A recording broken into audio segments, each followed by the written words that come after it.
Dodge this.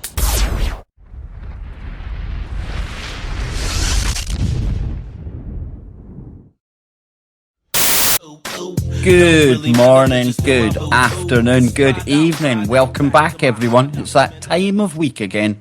Time to get freaky. It's Freaky Friday, right here on your number one network, www.truthfrequencyradio.com. Freaky! Exactly, freaky, where we offer you the freakiest of protection from deception. And oh boy, oh boy, oh boy, what a show have we got lined up for you tonight. We're going to present some of the facts that are coming out or emerging from the latest terror spectacular that is unfolding as we speak on the streets of Paris right now. We'll give you motives, we'll give you suspects, we'll give you scenarios, we'll give you speculation. We will give you everything that you are not going to hear on the mainstream. And you know, not to blow our own trumpets, but we're actually quite good at this here on TFR. No hype, no fear, and we're not scared to name the names. So then, tonight, to break down all of the madness around me and get into some of the deep woo, I have got Johnny Whistles, my co-host from KBS. We've got Joe Joseph and the one and only Mr. Kenneth Webb. Change the channel. So, Joe Joseph, I'll come to you first, man. Big night ahead, and it's all kicking off in Europe right now, but we shouldn't be surprised. No, we shouldn't be, and we'll discuss this. Some striking connections, as you'll come to find out, and people should be saying right now, why France? Why Paris?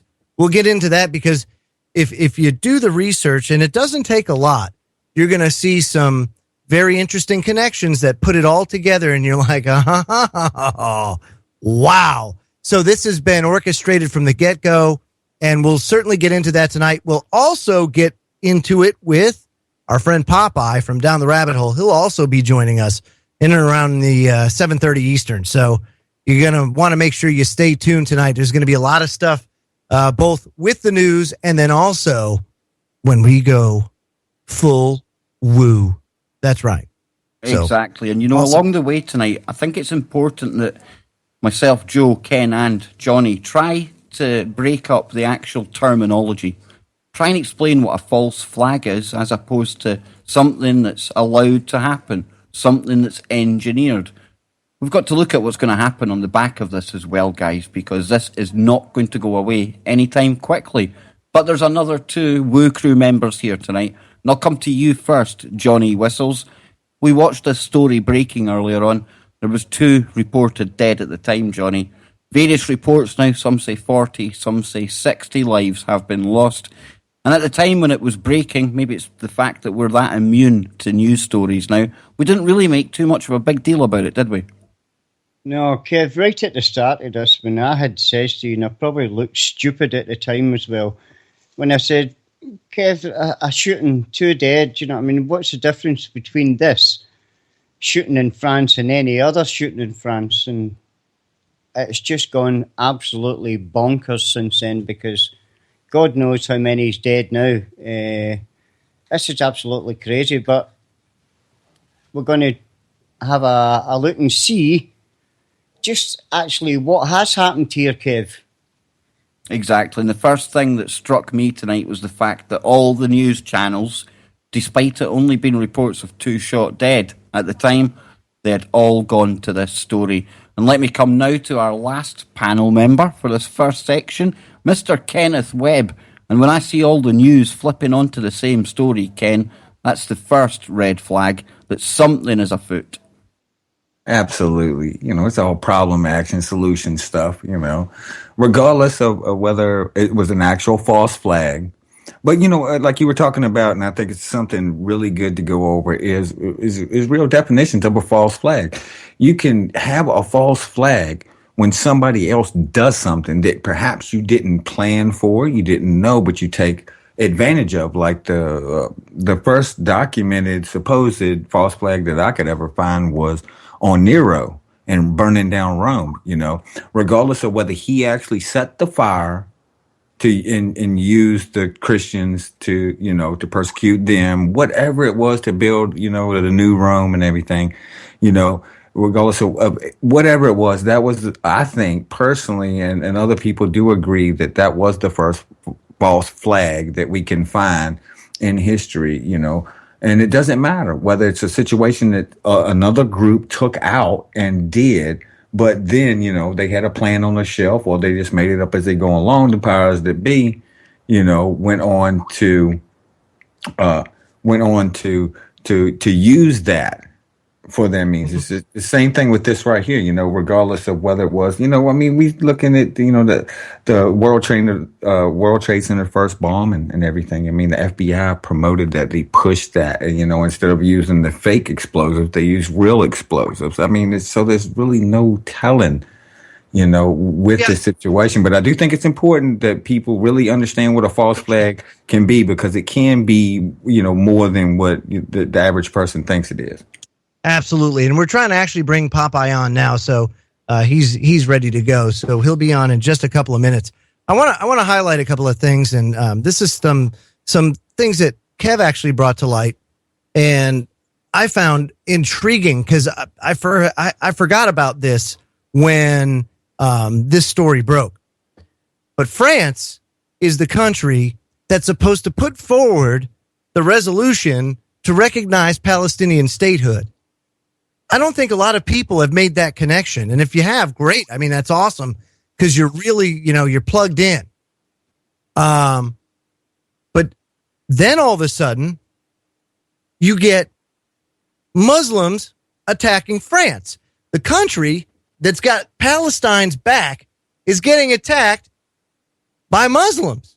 Now, you would think that, you know, if we're just putting on our common sense hats, we would say, why would the Muslims have a gripe with France if France is the one that's putting forth this resolution to get Palestine and get the ball rolling?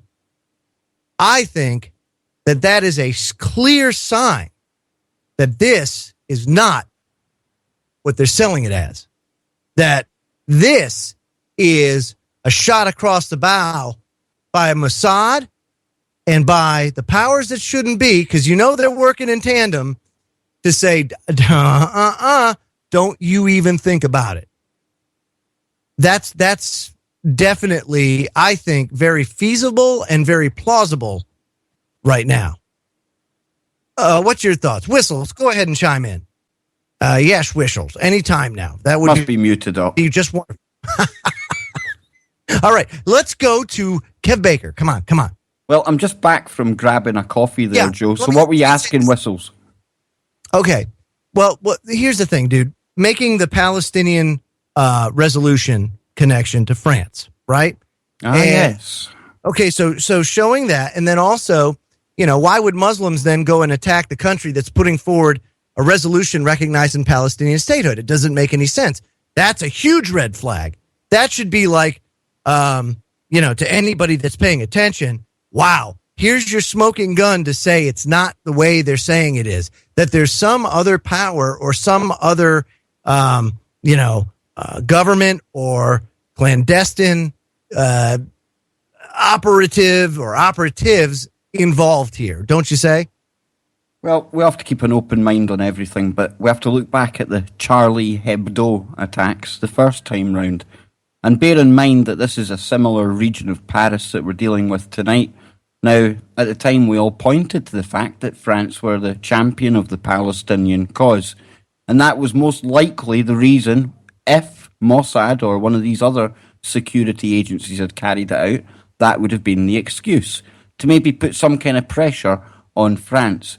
But now the scenario is totally different, because we were obviously watching all of these people coming into Europe, because I'm sick of hearing them called migrants and refugees and all the rest. They're just people like me and you, only their homes have been bombed out by our governments. So now they're all coming here. We've got tensions been heightened for weeks now in the media. Now, I'm not saying there isn't bad people coming with all of these people from the Middle East. There certainly is. Any group of people, you end up with bad eggs there. But the media, they've been telling us about all the derogatory stuff that they're getting up to. And this has done nothing but stoke the tensions right across Europe. Now, I don't know who's behind this one. And you know, at this point, does it really matter? Because they're going to blame ISIS and radical Islam. Now, that in itself is going to cause an absolute crap storm in places like Germany and Europe. The world. Yeah, so whoever actually done it at this point, does it really even matter? Because it's the reaction that they're after. And I'm going to bring in Popeye at this point. Yes. Because, you know, when I was waking up, Popeye, I used to listen to a lot of your broadcasts. And you always have a keen eye for things when they're breaking.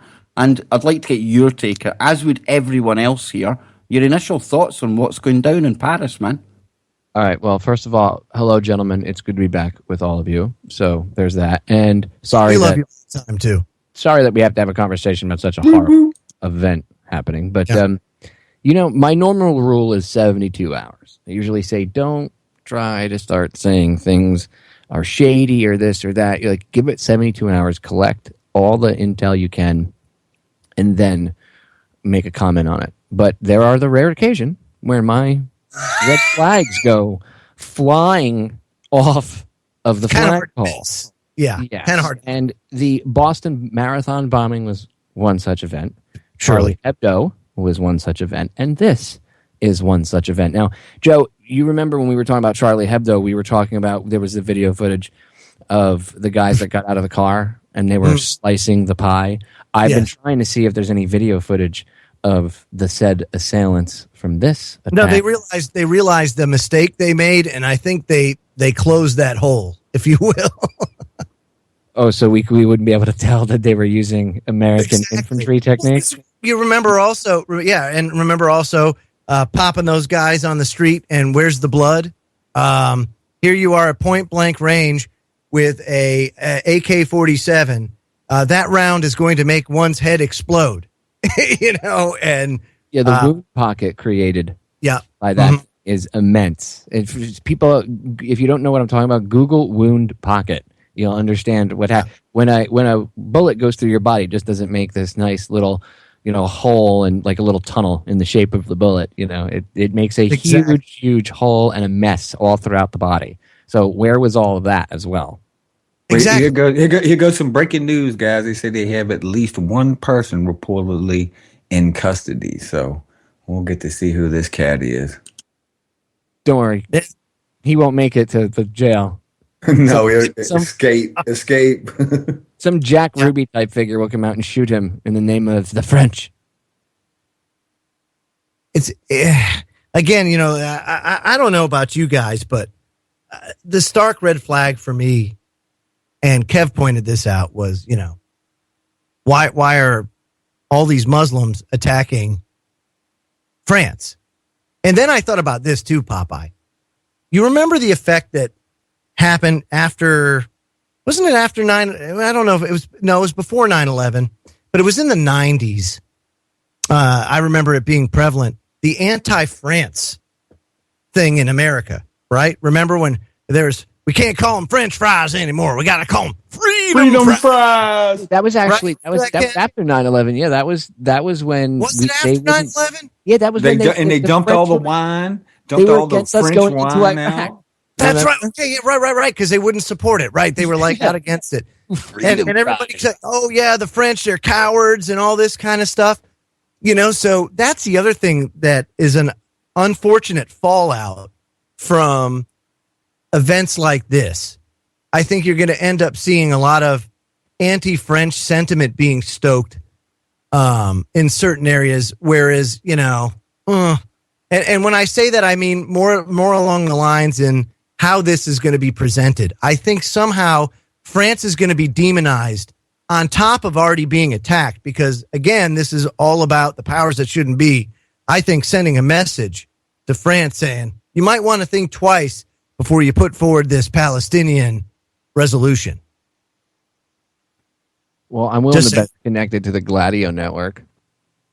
You think? Anytime there's a terror event in Europe, the first thing I think of is, I wonder which intelligence agency is involved. Well, exactly. Well, you see how they split Muslims up too. From the, they really work the Shiites against the Muslims and all of that kind of stuff too. So, there is that. So, as far as supporting Palestine, a lot of Arabs do not. It's a big thing. Hamas, The Iranians. I mean, it's a big divide between them, and they play it like, remember back when they first started in Iraq bombing mosques, and they would the two British cats were caught, dressed up in the drab and everything, and they had like IEDs and everything, and they locked them up, and then the British military went in and busted them out and everything. Yeah, they were the fake beards and all that on, man. Yeah, what they were trying to do was they were trying to pit the Shiites against the Sunnis, And they did, it took a while, but they actually, they do that. And that's what they do. It's all the divide and conquer, even there. Well, it wouldn't surprise me if they were some sort of controlled asset. In fact, I would almost expect it at this point. I mean, here's a point to ponder. How did they pull off? There's 3 targets, right? How do they pull off an attack on 3 separate targets like that? Including one where the French president is at, by the way. Really? Nice security, France. Really? It's 2015. You guys can't secure a building? Really? Or a venue? Possibly even more, Popeye, because we're being told that the Louvre, there was gunshots there, and also one of the biggest shopping centres in Paris as well. Allegedly something going on there as well. So but of course, this could all be used to muddy the waters. We know that. Let's say there's at least 3, possibly 5 targets, Kev. How does a group pull off an attack so coordinated on 3 to possibly 5 targets with military precision, I may add, okay? Just like 9/11, and yet the intelligence agencies in said country, which just had a terror attack last year, didn't pick up any chatter? Didn't pick up anything whatsoever? Really? Really? Precisely, really? Popeye. And you know what this smells of? It smells a bit of the Mumbai attacks. Remember they landed by dinghy, and then it turned out, after all the dust had settled, they were on the phone to some kind of CIA handler all the time, coordinating it. And Popeye, you're bang on. This is some kind of military training, or at least some kind of involvement by some spook agency. And the fact that the French, like you say, they should be on the most heightened alert out of every country in Europe. And you're telling me they missed this? Not buying it. That and their president was at one of the venues that was attacked. So let's take it even a step. Let's take it even a step farther, okay? Because, and this is all speculation, but I think that again, common sense prevails. You have to consider this as a possibility. But we've seen it here in the United States. It started 2 years ago, where we have Central and South Americans and Mexicans coming over the border and flooding the system, flooding and being dispersed everywhere, by the way, being bussed all over the place. At the same time, we also have African refugees that are coming over to the United States. They're being put in here and spread out throughout the United States. Over in Europe, the same thing is going on, to where you have a flood of migrants coming in and being dispersed. Now, let's just say there are weapons caches that are being conveniently located, which apparently there are. I'm just saying, just based on the coordination of these attacks. These are problems that are happening all over the place. So now all of a sudden these attacks start going off. What's the one thing that they're building en masse over in Europe right now? Camps. Concentration camps is basically what they're doing.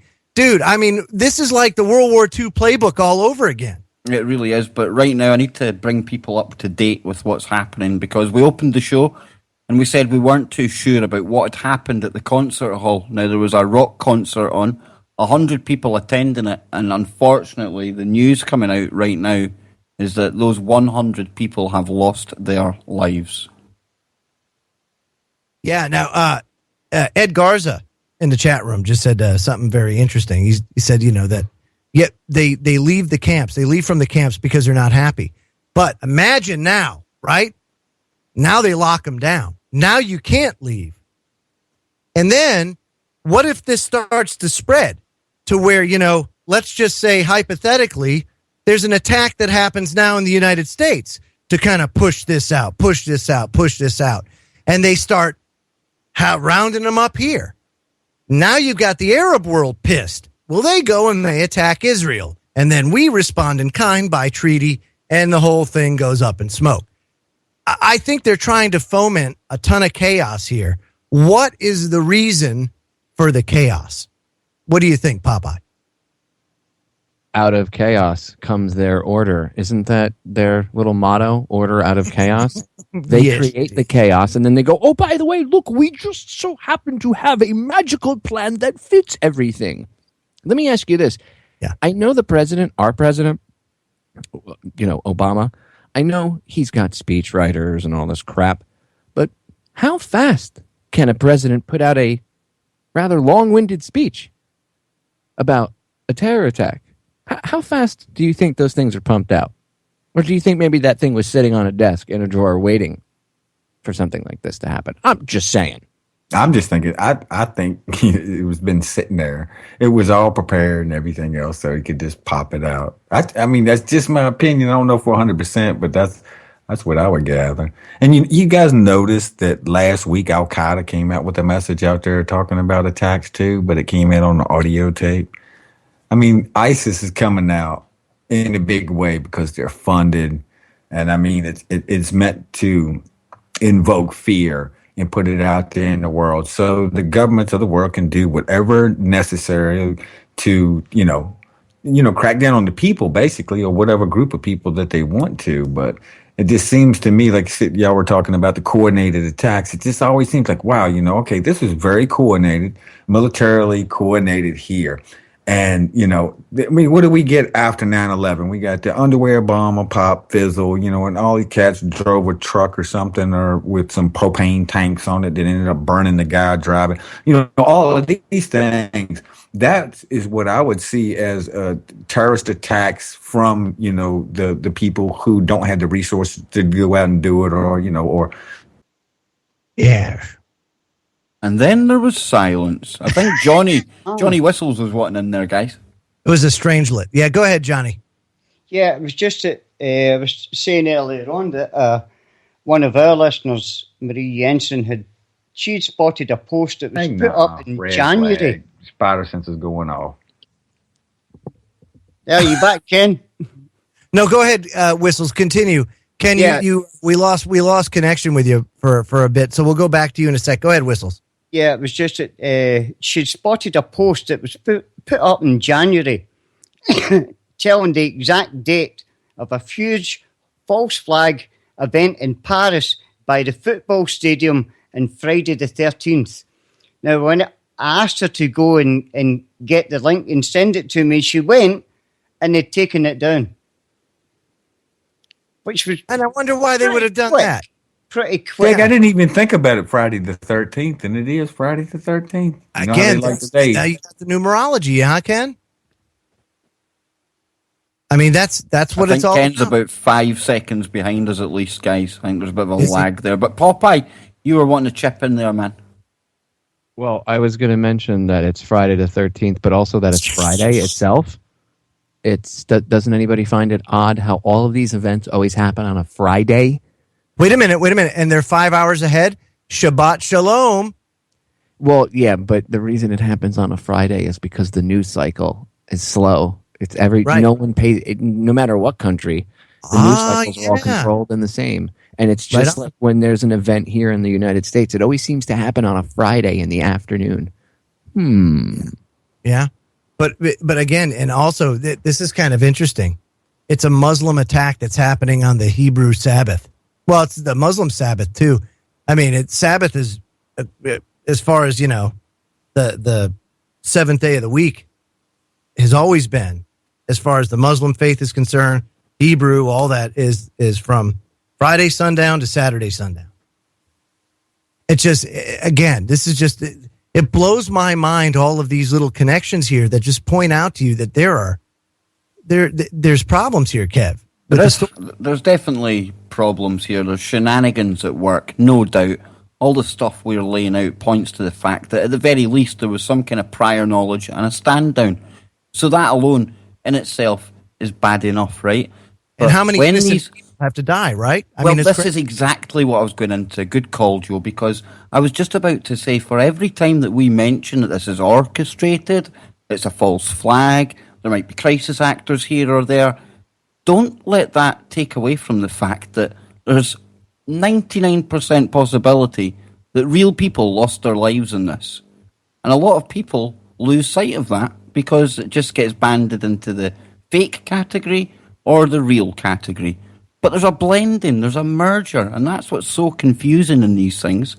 So let's send out some thoughts, prayers, and energies to anyone that has been affected over there. For they are the victims, the real victims of this war on terror. There's been a stand down at least, Popeye.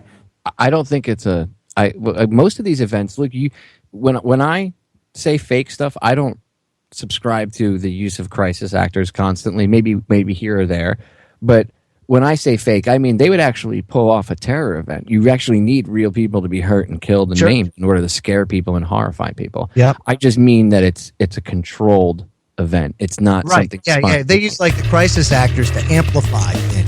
Is basically Well, there we go, folks. We are right on the break. We'll be back on the other side. We'll carry on this conversation. And don't panic, folks, because we will get into the woo. Stay tuned. Okay, I think we're back, Popeye. Okay. Are we back now? Did they miss everything? Is it? I think so. Hold on. They're back now, yeah. So, Popeye, launch into that again, man. Take two. Okay, take two. Here we go. And go. So, again, how does a group like ISIS or any terror group, which could get its ass handed to it by a sovereign nation and its military, or a group like NATO, right, coming together, if they actually apply themselves like the Russians have shown in Syria, if you actually bomb targets and actually go after the bad guys, you can clean things up pretty effectively and pretty fast. So what does a group like ISIS or whatever terror group, how does this small group benefit from attacking a sovereign nation that would probably have its friends respond? And they know this already. It's not like they don't know how these countries would respond. So you have to think to yourself, why would they do this? Oh, well, they're just crazy, Popeye. They don't care about that. No, that doesn't make any sense. That makes absolutely no operational sense whatsoever. If you want me to believe they're like the military and that they're, oh my God, this paramilitary terror force like the Foot Clan, but they're not smart enough to have basic, understanding of basic things when it comes to, tactics and things like that. I mean, come on. You can't have it both ways, right, Joe? Yeah, no, no, you sure can't. You sure can't. When you ask, how does it benefit them? It has no benefit whatsoever for anybody. Not only for them, for this ISIL, but for every Muslim person out there. This has no benefit for you, and only seeks to polarize things even more. I mean, you have Christians over here in the United States that are more worried about a red Starbucks cup than they are about the fact that there are Christians over in the Middle East that are getting beheaded. There's not a lot of outrage in the United States coming from the Muslim community about Christians that fly overhead or fly these drones and go blow the crap out of Muslims. But you see a lot of polarization. There's more and more polarization being put out there. And I think that you're going to see a lot of anti-Muslim sentiment everywhere. It's already bad enough in Germany when the Nazis are making a comeback. I mean, this has huge implications worldwide if people accept this as it's being sold, and it's being crammed down our throats. And you got to see through it. You've got to see through this and understand it for what it is and rise above it. Don't fall for it. Ain't that right, Kev? Yeah, it really is right. And I was just looking at some of the chat room there, some stuff flying through. Some people are even suggesting that maybe Russia have done this so that they can swoop in as the hero. Now, I can't say I can really see that myself. However, there is a Russian angle we can play to this, because it was only the other night I brought up the fact that Charlie Hebdo, they had put out yet another inflammatory, derogatory, whatever you want to call it, race baiting, hate baiting kind of front page. And what this actually showed, there was two different ones. One showed a jihadi with the Russian flight falling on top of his head, and it said that Russia are increasing their airstrikes. And another one showed the downed Russian flight, and it said the dangers of low-cost Russian flights. Now, could it be that they may well try and spin this, whichever security agencies are behind it, and say that this is a response for the Charlie Hebdo piece? Now, I'm not saying that is exactly what's happened, guys, but we need to try and look at all the various scenarios of how they can play this. And right now, everything that happens in the world, Vladimir Putin's fault. Or is this really, Popeye, the West finally washing their hands of their failed ISIS creation, and we just need to wait for the next boogeyman they dream up? Oh, How about if they blame Putin, Kev, because he's attacked? They say, what if the terrorists that come out, whoever takes responsibility eventually for this, right? And they say, did it? What if they come out and say, this was an attack in response to the Russians attacking us? If you don't want other attacks, you'll tell Russia to back off. Oh, wow. Little political leverage. I'm telling you, man. What about That's what this is behind the scene. You know, it's almost like, you know how economic warfare, they say that's the war that's going on without a shot being fired. And to me, this is just more of that. Only there are shots being fired, but it's messaging from these power struggles that are going on, you know, for control. And really think about it. You said it earlier, out of chaos order. What better way to do it right now? I just saw in the chat room, somebody said that in New York City now, you know, all the cops have been issued their automatic rifles and they're starting to deploy and increase security in and around all the major cities throughout the world. Oh, how convenient, you know, that all this is going on. And again, I'm not trying to minimize everybody that died, because we are the ones ultimately that pay the price for these shenanigans, for this communication being put out there. We're the ones, it's the us bottom feeders, us useless eaters, so they call us, that pay the price for this. But, you know, guys, this to me is a stark message. So out of chaos order, you get all this going. I'm sure the United States is going to feel it too. And I'm sure that because of all the people that are coming up through the border and that are being shipped in from Africa, that we might see something happen. And if that's the case, wouldn't it be convenient for everybody to come together and sing Kumbaya under one global government? Just saying. Well, why else would they let all those quote-unquote refugees in? And look, Kev, I know before you were talking about you said, you know, they are people that are trying to flee. Some of them. But there's also a large contingent that are fighting age males. Absolutely, Popeye. And that's a problem. And in Europe, though, they're making a point of showing us these groups of fighting age men marching through fields and things like that. And I just worry that people are going to fall for it. They're going to condemn every single over 1 billion followers of the Islamic faith, Popeye. That's my one fear. They've weaponized people. They've literally weaponized these people. Well, it's just like anything. You have to dehumanize your enemy, and the military does that. That's a military tactic, so you understand. Sure. Dehumanizing your enemy is a military tactic. It's something that they did to all of us. You know, you were in a military, Kev. Joe, you know. Ken, you know. When you serve, in order to get you to be able to attack and kill your enemy much easier, they get you to look at them as less than human. That's why they always come up with nifty nicknames for the opposing force, no matter what country you're invading, right? And they're always derogatory. They even, in the case of, like, they use the term Haji as a derogatory term to describe Arabs over in Iraq. They'll say, oh, Haji. Well, the Hajj is a very sacred thing that these people go on, that Muslims go on. And we take something very sacred and we twist it and turn it into nastiness. You see how that works? It's dehumanization of the enemy. Military tactic, dude. So, and a very simple one. Yes, and it's easy because you play off people's fear. And how do you play off their fear? Because there's Muslim terrorists under every corner. Although every time you look at these groups, they all have connections to intel agencies. I mean, come on. Really, again, how does a terror group pull off an event like this and attack a place where the French president is? You tell me French intelligence knew nothing of this? Then you should all be fired. In fact, they should not be fired. Freedom fries. They should be locked up and they should be charged. I'm sure See what there's I'm laws over there for that. See what I'm saying?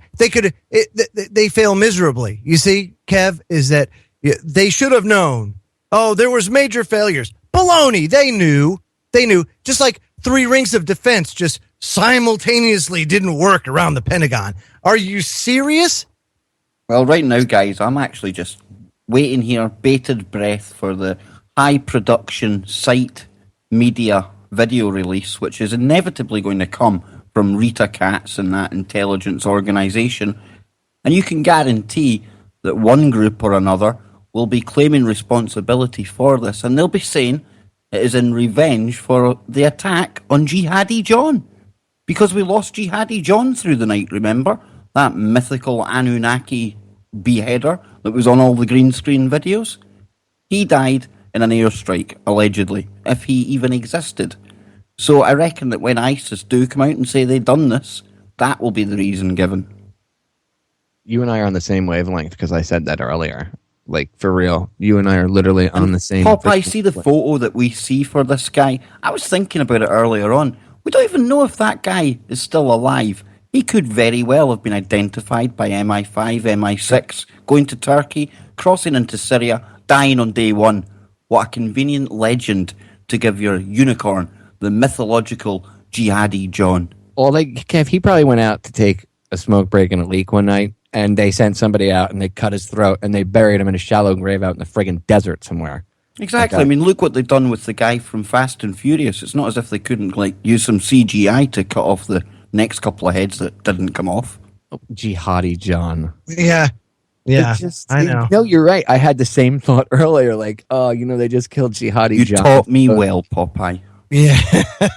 You and I are on the same wavelength there, young Jedi. How can you kill somebody that you've never seen and then claim that he's actually dead? You just kill off the myth, Johnny, and what that does is it takes attention away from Russia taking out over 400 targets in the past week. That's now off the news. Yeah, the US is like, look, we got Jihadi John. And we've got the fake battle taking place in northern Iraq. We've got the British forces taking part in frontline action there. We're told there was a massive victory over IS. Yeah, well, that go figure. It's yours anyway.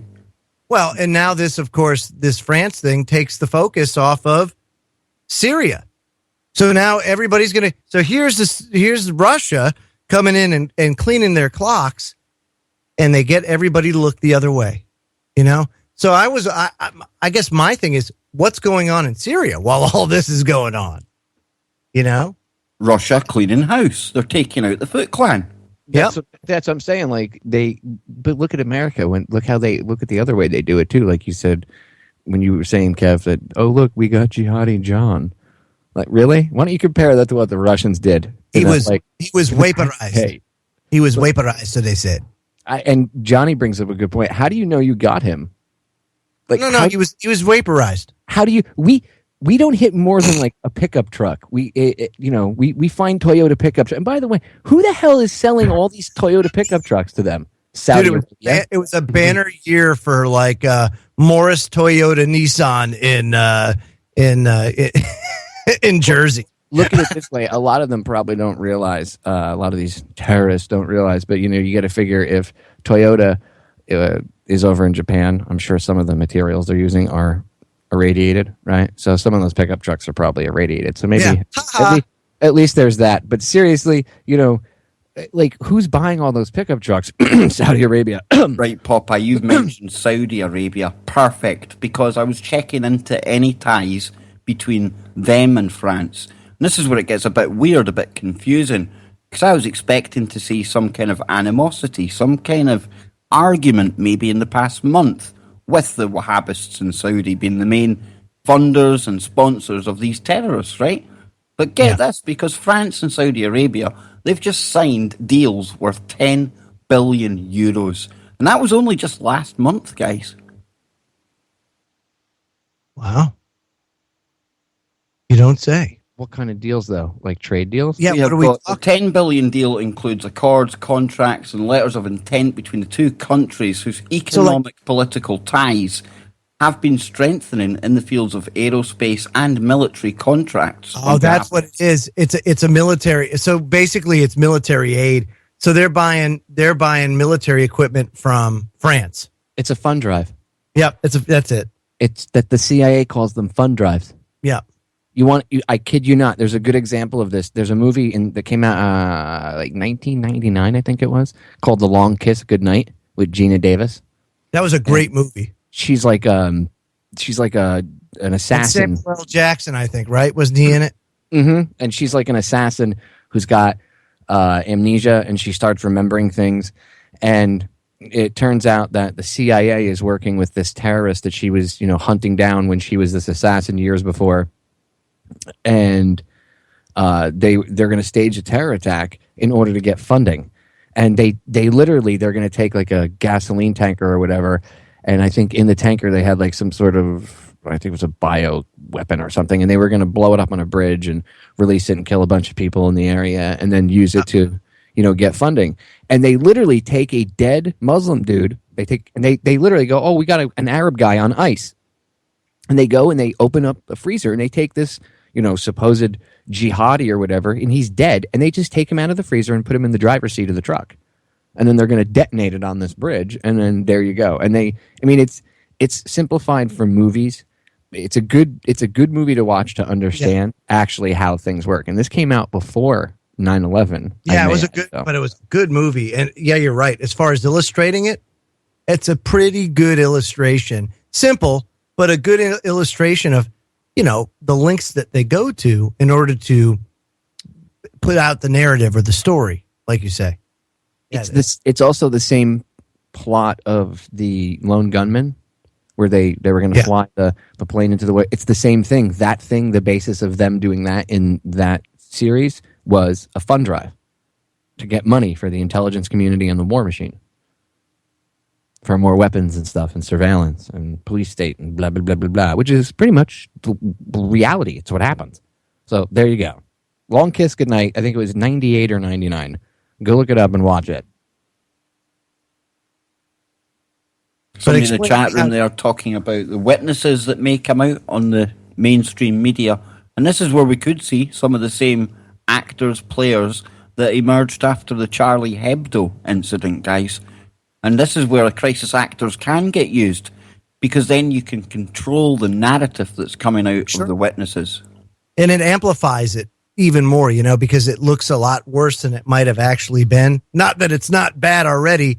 I'm just saying that it can embellish, if you will. It's like a natural embellishment using, Well, they can seamlessly steer the mainstream's talking points. Because they just have to drop something they air quotes seen, and then the talking heads and the experts that will all roll up in the coming days, they'll then go into that side of the narrative, and everything, remember this, guys, everything you're seeing on there, it's controlled. Absolutely all of it. The spooks are in control of what the media is showing you. And don't you love the experts that they bring in on these things on all the mainstream media networks? I always just love these cats coming. It was like, well, where were y'all, before?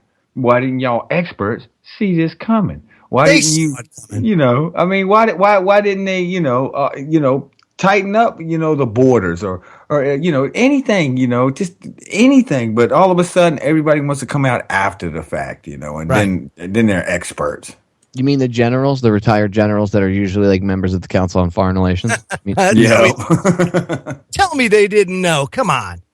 That again, you let it happen. Folks, there's no doubt that people were injured and killed in this event. And you have to have a certain measure of truth in order for the deception to be able to be effective. If it's not believable, you're not going to deceive people. So you have to have a measure of reality to the situation, is in which we have. You've got a lot of people that have been killed and injured in this. And I'm sure this isn't it. What we should look out for also is whatever the intelligence agency from France is going to say about it.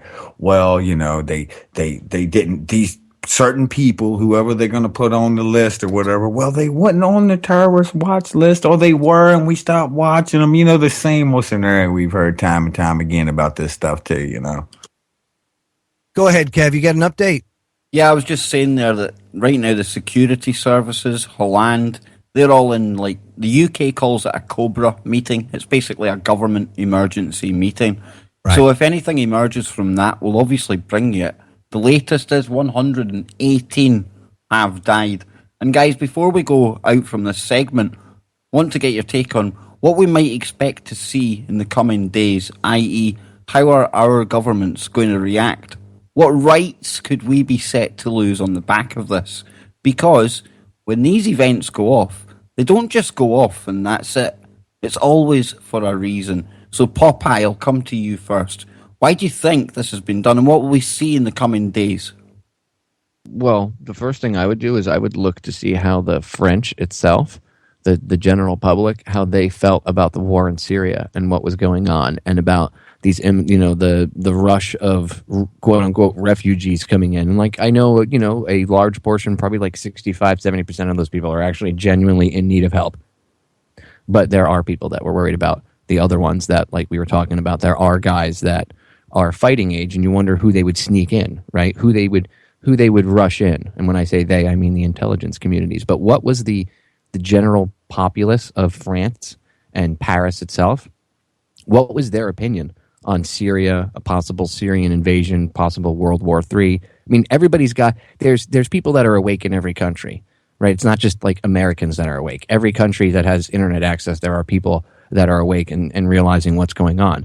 So were there rumblings, underneath of people saying, look, we don't agree with this? Was the French general opinion of getting involved in Syria negative and they didn't want to? Because this would drastically change it, don't you think? I would say so. Right? Yeah. 9/11 style? Right? 911. This is bigger than Charlie Hebdo. Oh, way bigger. This affects like the general public. This isn't just like, absolutely. Not that Charlie Hebdo didn't, but this is more personal. This is personal, right? It takes it to a very, it's close to home, especially if you're there. But not only that, think about it.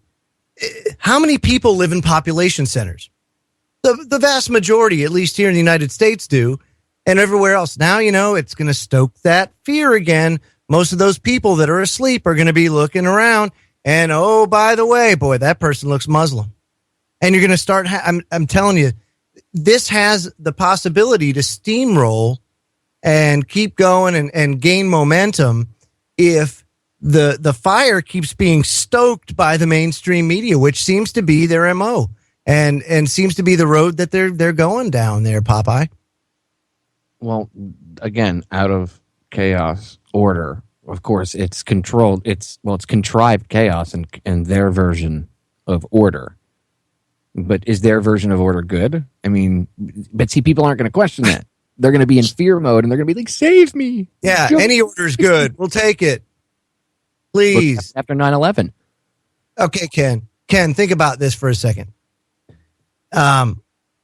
Would you say that then would we actually, everybody then be on a plantation at that point? I mean, that's their solution, isn't it? Does seem like the end game, doesn't it? I mean, really, it does. It seems like to take everybody and put them on there. Why not? I mean, it's almost like Soylent Green. Remember how they had that? It was like the very rich had their little apartments and all that, and everybody else were kind of lumped down in there, and just sleeping on the sidewalks and on the staircases, and it was overpopulated. I can just see that coming, and I hate to say it, because if that doesn't do it, then what else? You've got transhumanism. We're going to talk about that tonight. That's coming down the pipe. You've got AI. We got so many things that are going on, any one of which can just totally take things and just turn the life as we know it upside down. Now they're talking about what? Martial law over in France? I heard they're closed. They have the borders closed. Yeah. They were talking on the radio when I was coming back to the house from shopping earlier. They said that they had the borders closed, in and out. So, because they don't want anybody responsible to be able to, flee the country. Right. I understand that, like, from a security perspective. I totally get it. But do you see the results of something like this happening? And they know this. The powers that shouldn't be know this. They knew all this. Think about it. They can listen to every phone call. They can listen to any email, see where everybody, they know everything. They can hone in on something quicker than you know what. You telling me nobody knew this? This was coming? Come on, man. I mean, we have the NSA over here in the United States. They knew about it. I guarantee you. What are they going to say? Oh, no, the federal judge struck it down. They had to stop doing the data collection program. Yeah, I'm sure that stopped. Yeah. Mm-hmm. Right, because they don't know. Because they told us so we have to believe it. One of my friends in New York, give him a big shout out, Chris. He's tuned in right now. Yeah, what up, Chris? What up, dog? He was talking to me earlier. Yeah. On the way here, and he told me that he said, dude, what the hell's going on in New York? Is there some like Jade? Because he didn't know about the shooting and all this stuff. Oh, so he goes, what's going on? Is there Jade Helm stuff? Because there's helicopters and like SWAT team cops and everything all over New York. Well, I told him, he just said to me, NYPD sent special emergency response teams to quote unquote protect important French properties around New York. Wow. No overreaction then, eh? No, not. No. Oh. Well, we're 1 hour done, 2 hours to go. We'll be right back. You're listening to Freaky Friday right here on Truth Frequency Radio, your protection from deception. Don't go away. Get ready. The woo is coming. Welcome back, everyone, to hour number 2 right here on Freaky Friday. And so far tonight, we have been left to analyse the aftermath or the ongoing terror event which is unfolding on the streets of Paris right now. Latest reports are up to 140 dead. We're to expect more. 2 suspects dead. Popeye, you've been digging into the latest headlines. You've gone over to Drudge. You've found something interesting. Tell us all about it, man.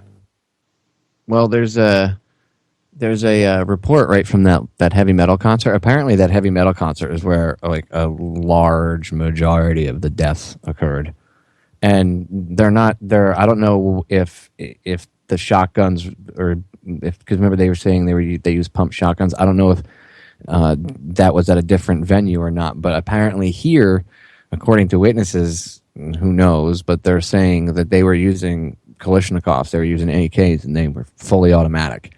And they just opened up on the crowd. They said 2 of them came in and stood up by the speakers. I could read you, if you want, from Go for it, Telegraph.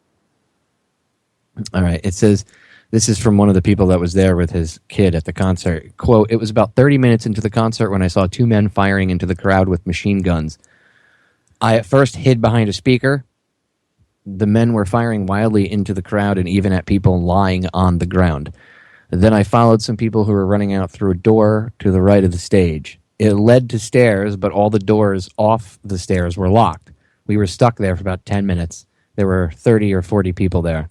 Then we went further up the stairs and arrived at the roof. We got out through a window and we saw a man whose apartment was in the building next door waving to us. We made our way over, they said out, but we made our way over the rooftop and he let us in through his attic window. We stayed there until we heard the past police raiding the venue a while later. Wow, whoever typed this up cannot type. They typed way too fast and did not proofread it. Anyway, basically, the guy said that they were in there and he witnessed 2 people open up with automatic weapons on the crowd. So, I mean, if they were using AKs and they were in close proximity inside of a concert hall, that's going to create some real bad chaos and carnage because each one of those rounds is capable of, especially at that close range, going through the first person it hits and continuing traveling through 2 or 3 people if they're close enough and causing just ultimate damage and chaos and carnage. So, yeah, the horrific images are just going through my head right now as I can envision just from knowing what I know about guns and everything else. Wow.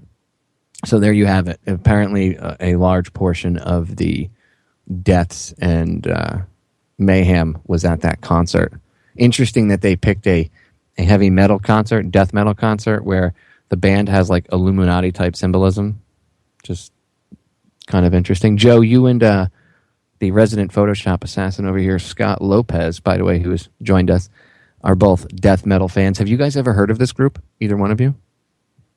Yeah. They don't actually play death metal, but they're called the Eagles of Death Metal. Oh, so what are they? They just play like rock, desert rock, something like that. Yeah, they're like the pigeons of rock, Popeye. But I was just trying to be a bit funny. They're trying to lighten it up a bit. The actual band themselves, they're on Twitter.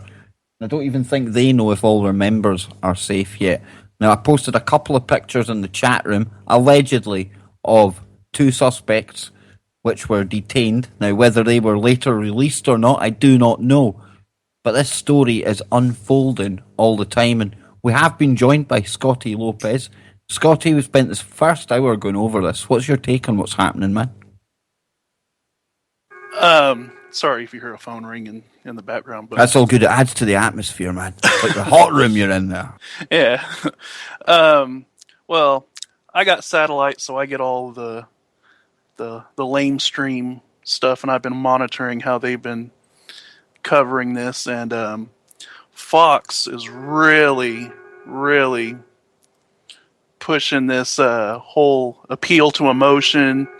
Shepard Smith is on there acting like this is the worst thing that's ever happened. He said in his entire time he's worked at Fox, he's never seen anything like this. And I'm like, didn't you work at Fox when 9/11 happened? You know?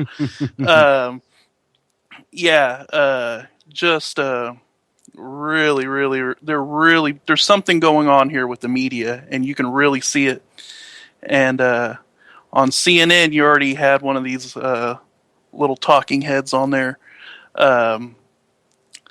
talking about how if because it's so easy to get guns here in the U.S., he's surprised something like this hasn't already happened yet. And Yeah. Thanks. Oh, you know, just bullshit. I'm just going to say it. Okay, bullshit. If more people, if people in France had weapons, okay, they might have been able to at least fire back and take one of these scumbags out sooner. Yeah, at least, yeah, right, exactly. Okay, I'm not saying a hero gunman would have stopped everything. No, I'm not being one of those people, because that's right. You don't know. Okay, obviously coordinated attacks, but if people had the right to carry, it would be much different. Because yeah, people would be killed. There would be innocent people killed, but you wouldn't have 100 killed in a concert hall. You'd get maybe 15 or 20 before these guys got gunned down. And exactly. That's the way it should be. If somebody was able to shoot back at them, they would either, run off or whatever. It would be a gun battle between them, and you could potentially save more lives. Exactly. Anyways, And like the fact- I brought up to Popeye earlier, I was like, didn't Obama say that gun violence like this doesn't happen in other advanced countries? Yeah. Bingo. Yeah. Well, because gun control, because hey, like bad guys. Oh, wait a minute, but they gun control. They got their guns through the controlled government process. The government said, here's a box of weapons and some ammo, and let us give you training and body armor too while we're at it, and then we'll blame freedom. If people in France were able to carry guns, even concealed carry, this wouldn't have happened, because it would have been a building or something that would have been exploded. It wouldn't have been going into a concert hall, because if they're going in there knowing that somebody in there, and it maybe say 10% of them have got guns, then that's not happening, and they're not going in there. Definitely whistles. And it's been pointed out in the chat room. Great point, great observation. Check out the pictures that are emerging on the Daily Mail, guys, and they've posted them in the chat for the team here in the chat room as well. But if you're listening live, go to dailymail.co.uk.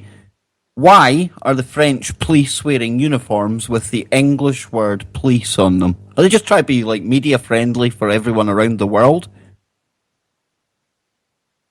Well, don't they usually say police on the back? Nope. Or they say it in French.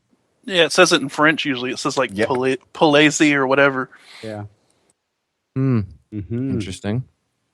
Well, Very. it makes it easier for the dumb Americans to buy into things. Oh, those are the cops.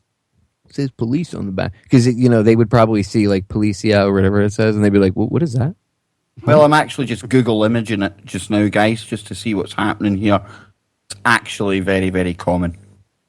Oh, well, then there you go. Say, but very common. English. Look, let's be honest. English is a pretty much like the universal language that they use. So in most European countries, they speak English at least as a second language. So maybe that is a sign though of how they're bringing everything together. Like no longer do you see the different countries saying police in their separate languages. Now they're all adopting the universal English word of police. So that still shows something. Yeah, it'll probably end up like the way it is in restaurants when they've got the 17 different languages that say welcome. They'll have 17 different kind of police, just so as everybody knows who they are, really. Right. They'll have one from each different... They'll break it down in one way, shape, or form. Brap just Kazakhstan. God, nice of Facebook, though. They've launched something where you can go and check if your Facebook friends are safe and well in Paris. And again, that's a big shout out to the chat room. They were showing us that there. And if you do have French friends on your Facebook, I'm assured that it comes up to say whether they're safe or not. That's nice of Zuckerberg, isn't it? Tracking everyone like that. I saw that before you dropped that picture, or whoever dropped the pictures. I think one of the chatters dropped a picture in the chat room earlier. And I saw the little green thing on Facebook, and I was like, what the hell is that? And then they dropped it in the chat, and I was like, oh, interesting. That's why we're all one team, though, Popeye, and that's why the chat room's invaluable, because here we are, we're all trying to make sense of what's going on. I'm trying to keep one ear on the news, but, the most valuable information actually seems to be coming from the chat room, because the mainstream media, they're just on a 10-minute cycle now. They're just repeating the images and repeating the narrative over and over.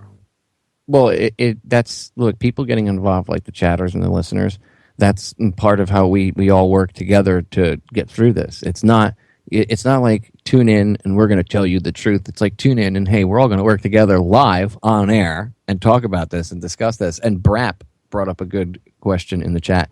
Does anybody know if the band is alive or if they were some of the victims in this? Does anybody know anything about what happened to them? It's just the fact that they can't find each other. Some of the band members have been tweeting that they can't find their friends, so they could be part of this dead. You don't know. I hope not, but you never know. Do you reckon we'll have all the world leaders holding hands tomorrow, walking up to the Champs-Elysees? Probably. Ugh. They've all to be there for the climate conference soon, remember? Yeah, didn't Obama just say he in his speech today? He said something about it being a coincidence. Coinky dinky. That like the G20 was going on. Oh, there's just it's coincidental. I don't believe in coincidence. Let's just go there. Okay, so there's that. Not when it comes to these people. Scott, thoughts?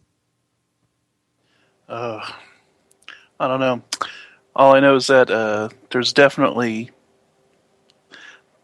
definitely pushing something, because the media really seemed to have everything ready to go. Everything was flowing quite smoothly.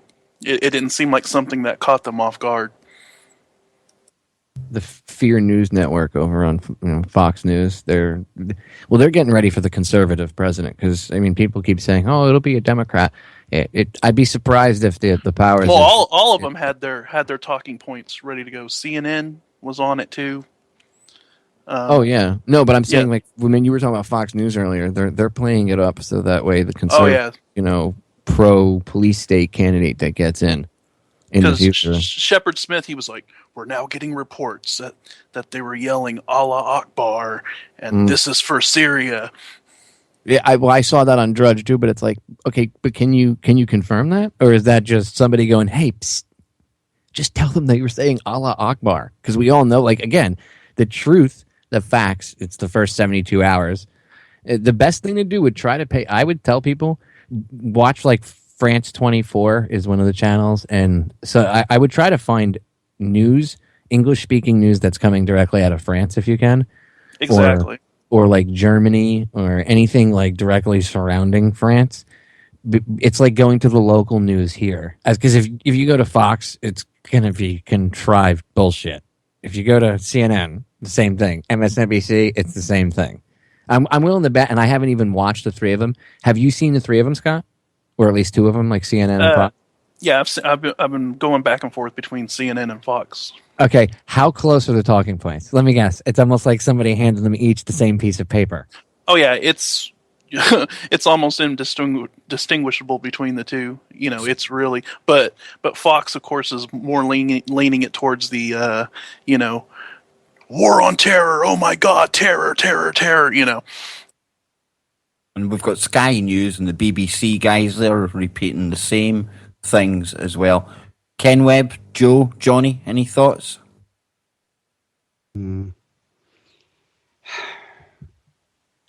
Not many then.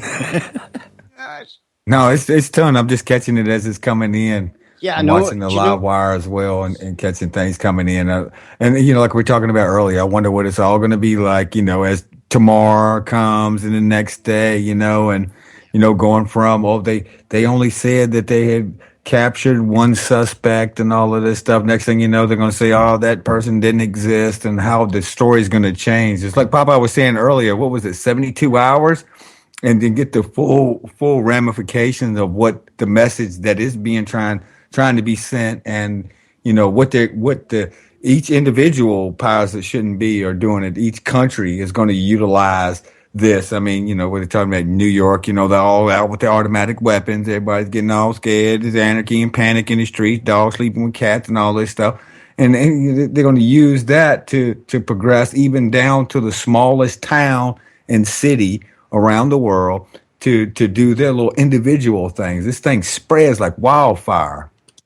Exactly, because they were already on there talking about New York is now under high terror alert, and so they're whipping it up here, even though it happened in France. You got to get the Americans scared. Of course, and they will. They're going to play this all weekend. See, that's why it was done on a Friday. Because the news cycle, see, they can use this is the genius of they understand things. Like we often say, oh, they're so stupid, and I really think that's underestimating them. The genius of the weekend exposure or expose of something is this: A, if you do it in the afternoon, nobody really cares. Half the people are going off away for the weekend. They're not going to hear about it, and the news cycle will pick something else up. And that'll be it.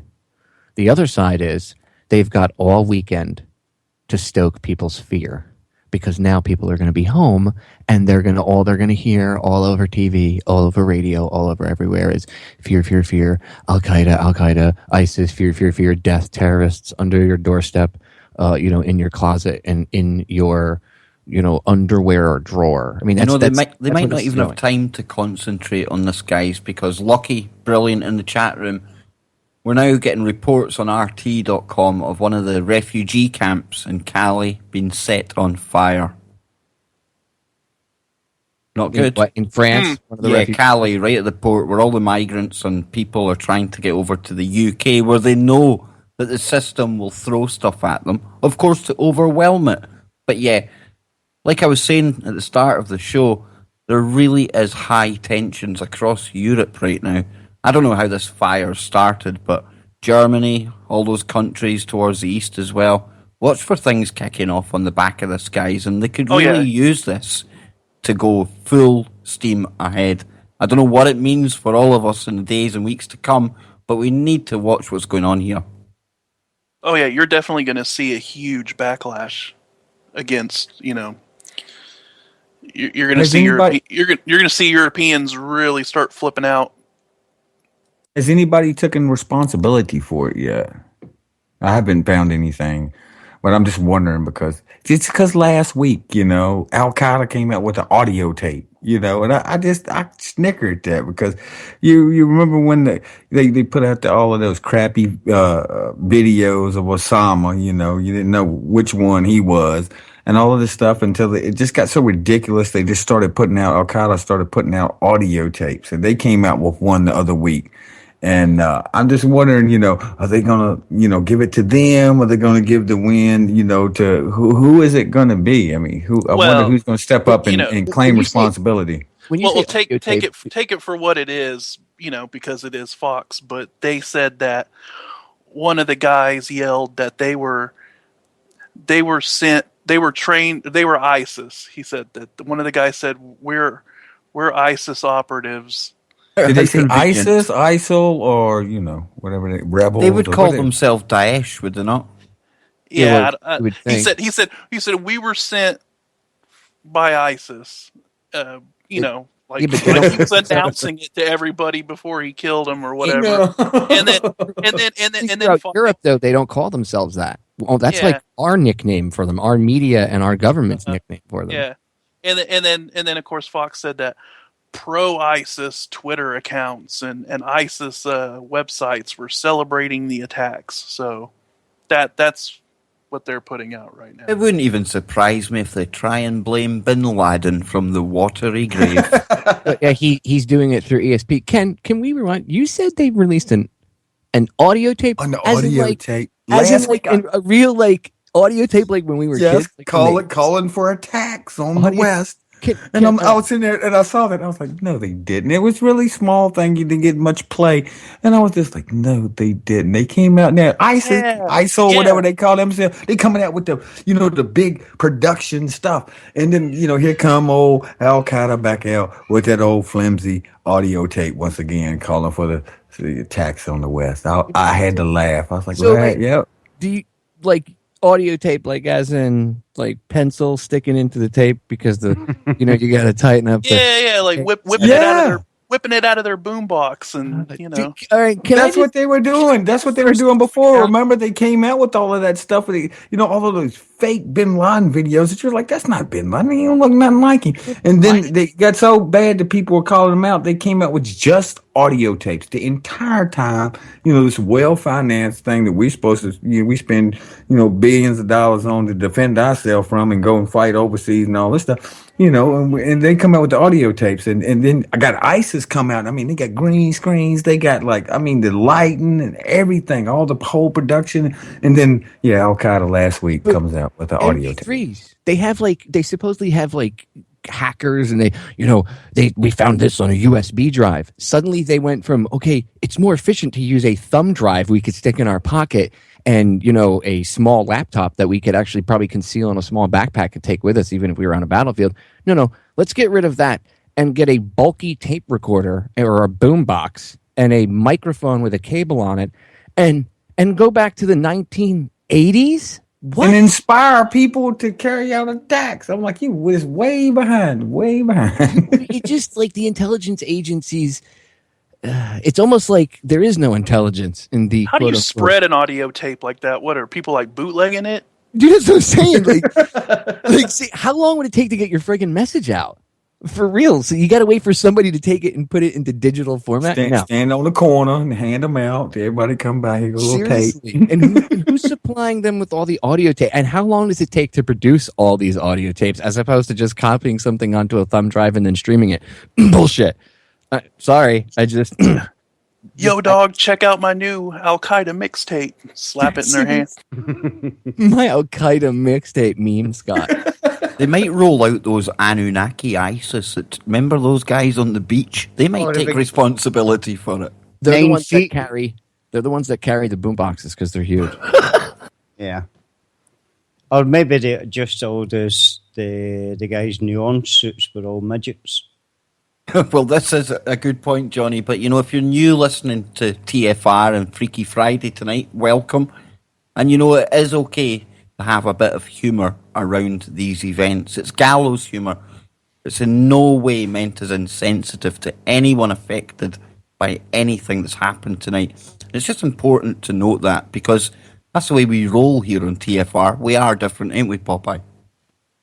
Oh, we're different, Kev. You could say that, all right. But no, it's good to have just a slight bit of levity and stuff. But seriously, these are serious questions. And it's not that none of us don't feel for the innocent people that probably a high percentage that got killed and nothing like that. And that's in any of the situations that happen, any of the events that you guys and I talk about.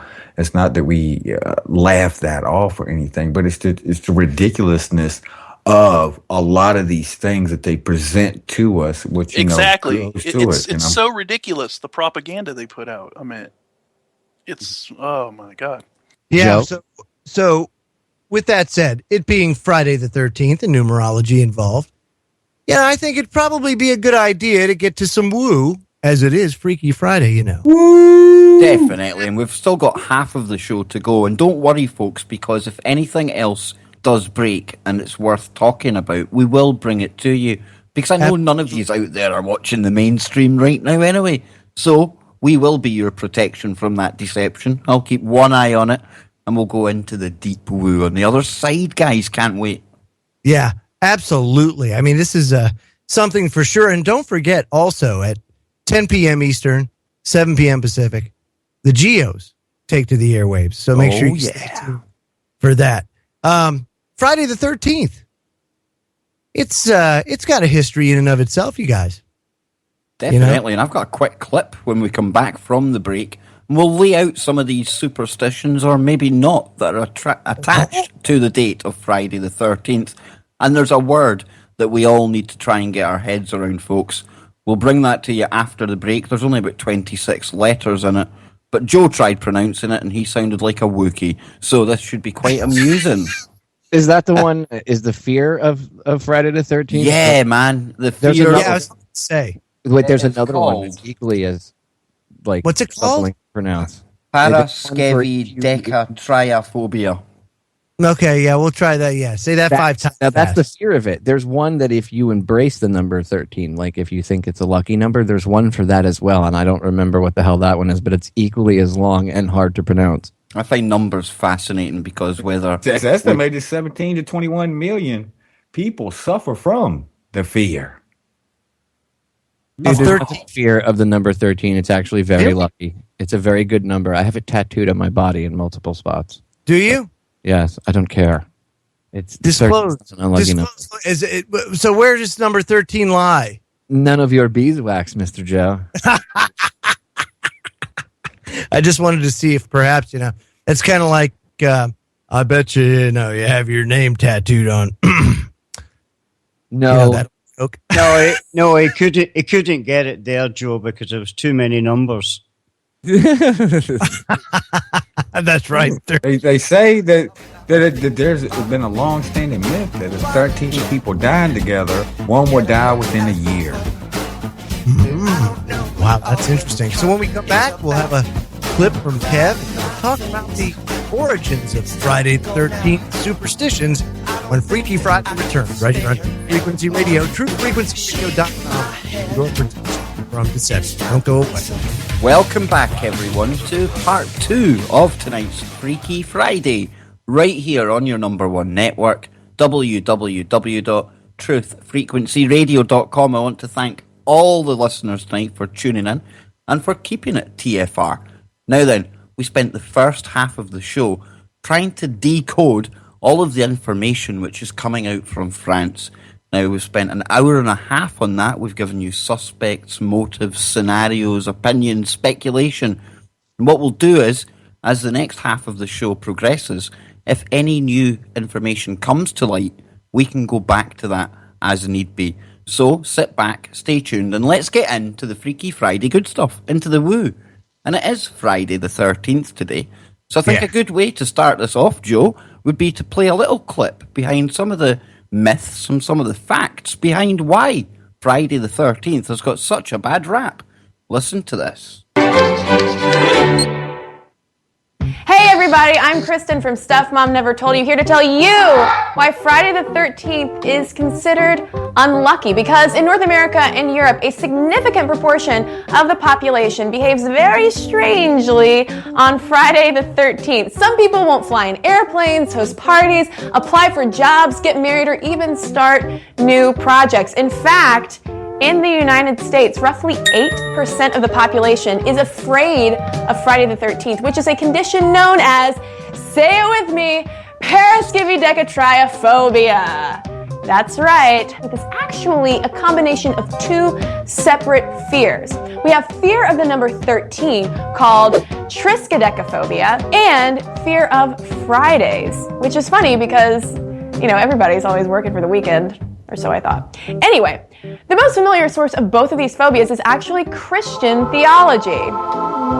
13 is significant to Christians because it is the number of people who were present at the Last Supper. Because you got Jesus and his 12 apostles. And Judas, the apostle who betrayed Jesus, was allegedly the 13th member of the party to arrive. I mean, I think Judas was just being fashionably late, but, you know. Now, Christians have traditionally been wary. Uh-oh. That's not good. That is not good. Something happened there, guys. Sorry about that. But It's Joe, okay. take it away. I'm going to pick up where you left off. So, and this is IB Times did this a couple of years back, and I just so happened to save it. I don't know why, but I did. And very interesting. It says the origins of fear surrounding Friday the 13th is unclear. There's reportedly no written evidence of Friday the 13th superstition before the 19th century. But superstitions surround the number 13 date back to at least 1700 BC. In the ancient Babylonian code of Hammurabi, dating back to 1772 BC, the number 13 is omitted in the list of laws. I mean, that's kind of interesting. Popeye, you said that it's a lucky number. I think it was. And that's interesting because I've always sports people, you know, when I was playing ball, I'll tell you what, baseball players are superstitious as all can be. And 13 is just one of those things. It's always like one of those superstitious numbers. I don't know. Whistles, what's your thoughts on 13? Is it lucky? Is it not lucky? What do you think? I'm not sure, Joe. I think it's been perceived as unlucky. I mean, you even look at hotels that don't have a 13th floor. Yeah, I mean... Yeah, you wonder why they would go to such lengths, do you know what I mean? Because of a number. Because, as you say, there's nothing really to say that it's a bad number. Yet it's the number that always turns up for me. It's 13. Kev's is 11 for some reason. Oh, very, very interesting. 33. Yeah. Or 23. Yeah, you're a 23 guy, Ken. I got it tattooed on me. Ooh. Is that right? Yep. 23? That's your number? 23. Yep. Yeah. Wow. Wasn't there a film called that? I think so. It was, but I had it tattooed like a decade before that. They copied you, Ken. They should change the channel. There's a movie called There's a 23 Tattoo on Ken. right. But no, it was from Spiral Tribe 23. There was a lot of I thought you were just in 23 and stuff like that. But no, nothing to do with the movie. When they came out with it, I was like, no, because people are going to say, hey, what's that 23 on you? Is it Michael Jordan? Or that's what I'm saying. That's what it was. You have a bromance for Michael Jordan is what it was. I knew that. But in fact, the number 13 has been considered a curse around the world for thousands of years. Number 12 is historically considered the number of completeness, while its older cousin 13 has been seen as an outlier. There are 12 months of the year, 12 gods of Olympus, 12 hours of the clock, 12 tribes of Israel, 12 apostles of Jesus, 12 descendants of Mohammed, imams, among many incidences of the pattern historically. Yes. So the number 12 seems to be very pervasive. 13, that baker's dozen, seems to be the outlier. Now, in 1881, an organization was started called the 13th Club in an attempt to improve the number's reputation. Because I guess people had too much time on their hands and they needed something to do, so they make the 13 Club, and the 13 members walked under ladders and spilled salt at the first meeting in an attempt to dissuade any negative associations with the number. Now, despite the efforts, the number 13 continues to be unlucky. And 13 is so disliked that many cities don't have a 13th Street or a 13th Avenue. Many high-rise buildings avoid having a 13th floor, as Whistles said, and some hospitals avoid labeling rooms with the number 13, and many airports will not have a gate 13. Why not? Would you go on an airplane, Kev, through gate 13? It honestly would not bother me at all. I mean, I'm the kind of guy that walks under ladders. Superstitions, I don't really put too much weight into that. And I think if you do, that's when you start to see woo coming of it, because you're putting that thought pattern out there then. You're actually investing your energy into that. And it's like we talk about all the time, your imagination and your intent. Well, it manifests stuff. So I think if you put too much weight into one number, you are going to start seeing stuff. Not that that's a bad thing, but we're talking numbers. And I'm looking at the numbers here coming out from Paris, and Scott was saying during the break as well. I mean, we've got 11 shot in the restaurant, plenty woo with that number, and 7 locations as well. Isn't it interesting how most of these big attacks always have interesting numbers surrounding them? Right. And it's certainly not coincidence. Scott, what do you think? What's your thoughts on that?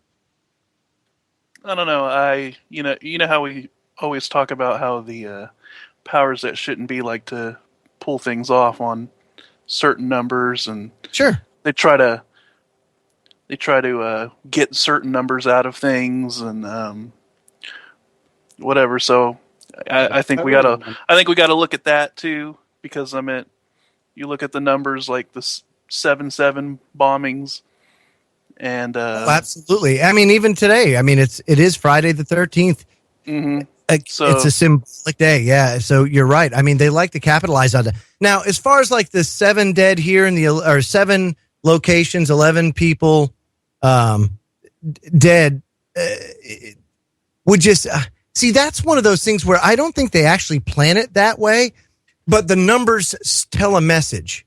It's almost like, but if they invest themselves into those numbers, then maybe you realize it could what play out. Is? The date is 11/13/15. Get out of it. Oh, There's 11, 13, 15 in that numerical order too. What are the chances of that just randomly happening? Just saying. Well, in Europe, it's 13, 11, 15. Yeah, we do but our dates different. It wasn't. We do our dates back to front, man. It's not the point. It doesn't matter. It's still 11, 13. It's still going to, even the military does the same thing, but if you read the date out loud, it's November 13th, 2015. So if you wrote it in that order, 11, 13, 15. Dr. Pujo chimed in. He just wanted to let us know that the 7-Eleven actually ends up being, we can now call it the Slurpee conspiracy. It's the Slurpee conspiracy. Just so everybody knows. Well, I mean, why would they pick like the 13th to do it? Just saying. And well, because it's symbolic, maybe. No, well, it's more than that. It's spiritually. Well, dude, come on. They're harvesting like souls right now. Yeah, but 13 is not a negative number. There's it's kind of synchronistic that this is all going on at the same time. By the way, because 13 is not a bad number. The Knights, the assassination of the Knights Templar kind of ruined everything. That kind of gave it a real bad negative. Well, doesn't this go back to the thing of they take something good and then they twist it into something? The inversion, exactly. Yeah, the inversion. Exactly. Look at that Nazi symbol. I mean, come on. I mean, look at that. They've been around for, thousands of years before the Nazis came along. Then all of a sudden here you got that, and they take it and they twist it and use it for whatever. I mean, look at 9/11. That was, you couldn't have written it more perfect than having 9/11, 9/11, something, that tagline that would just stick in people's heads as 9/11 did. You could probably get people looking back at all those thousands of years ago and seeing that sign and going, oh my God, they were Nazis? They don't even realize that Hitler actually reversed it. Yeah. He spun he reversed the swastika. And it was basically, even from Native American cultures, that was like when a shaman took control of time. That was a time, and it was actually with the curved lines instead of the straight lines. It had been around for a very long time before, he got a hold of it. But now it's like, yeah. Well, now again, it's got negative tones. Well, like 13. Okay, 2 things really quick. The Aztecs considered 13 to be a very sacred number. It was actually the number of time and stood for completion. And in Egypt, there are 13 steps upon the ladder that leads to eternity. Upon the 13th step, it is said the soul reaches the source of itself and attains spiritual completion. So there's other positive stuff out there. It's just interesting how things get turned around. And there's a lot of gematria and numerology associated with it too, and you could break it down. But it basically, when you break it down and you look at it and you look at the two numbers 1 and 3 and everything else, it basically comes up again as completion. It doesn't come up as, oh my God, you're going to die. Negative. And I think what Kev said earlier was perfect, by the way. What's that? If you think about this not in a spiritual way or in a paranormal way. Think about it in a way of thinking that you would if you were looking at quantum physics. If you think that the number 13 is evil and bad luck, you're going to manifest that. It's like, just like they don't find the particle until they actually measure for it. Well, you're measuring for that bad luck, and you're going to find it if you keep trying to manifest it like that. Exactly. I was going to say that too. You're giving the number the power that you allow to have it, Exactly. for it to have. And in everyday experience for people out there, we've all had it. Your friend buys a new car, you've never really been aware of it, and then every third car you see, it's that bloody car. That car was always there, but the fact that it's now in your thought, well, you now recognize it, you're observing it.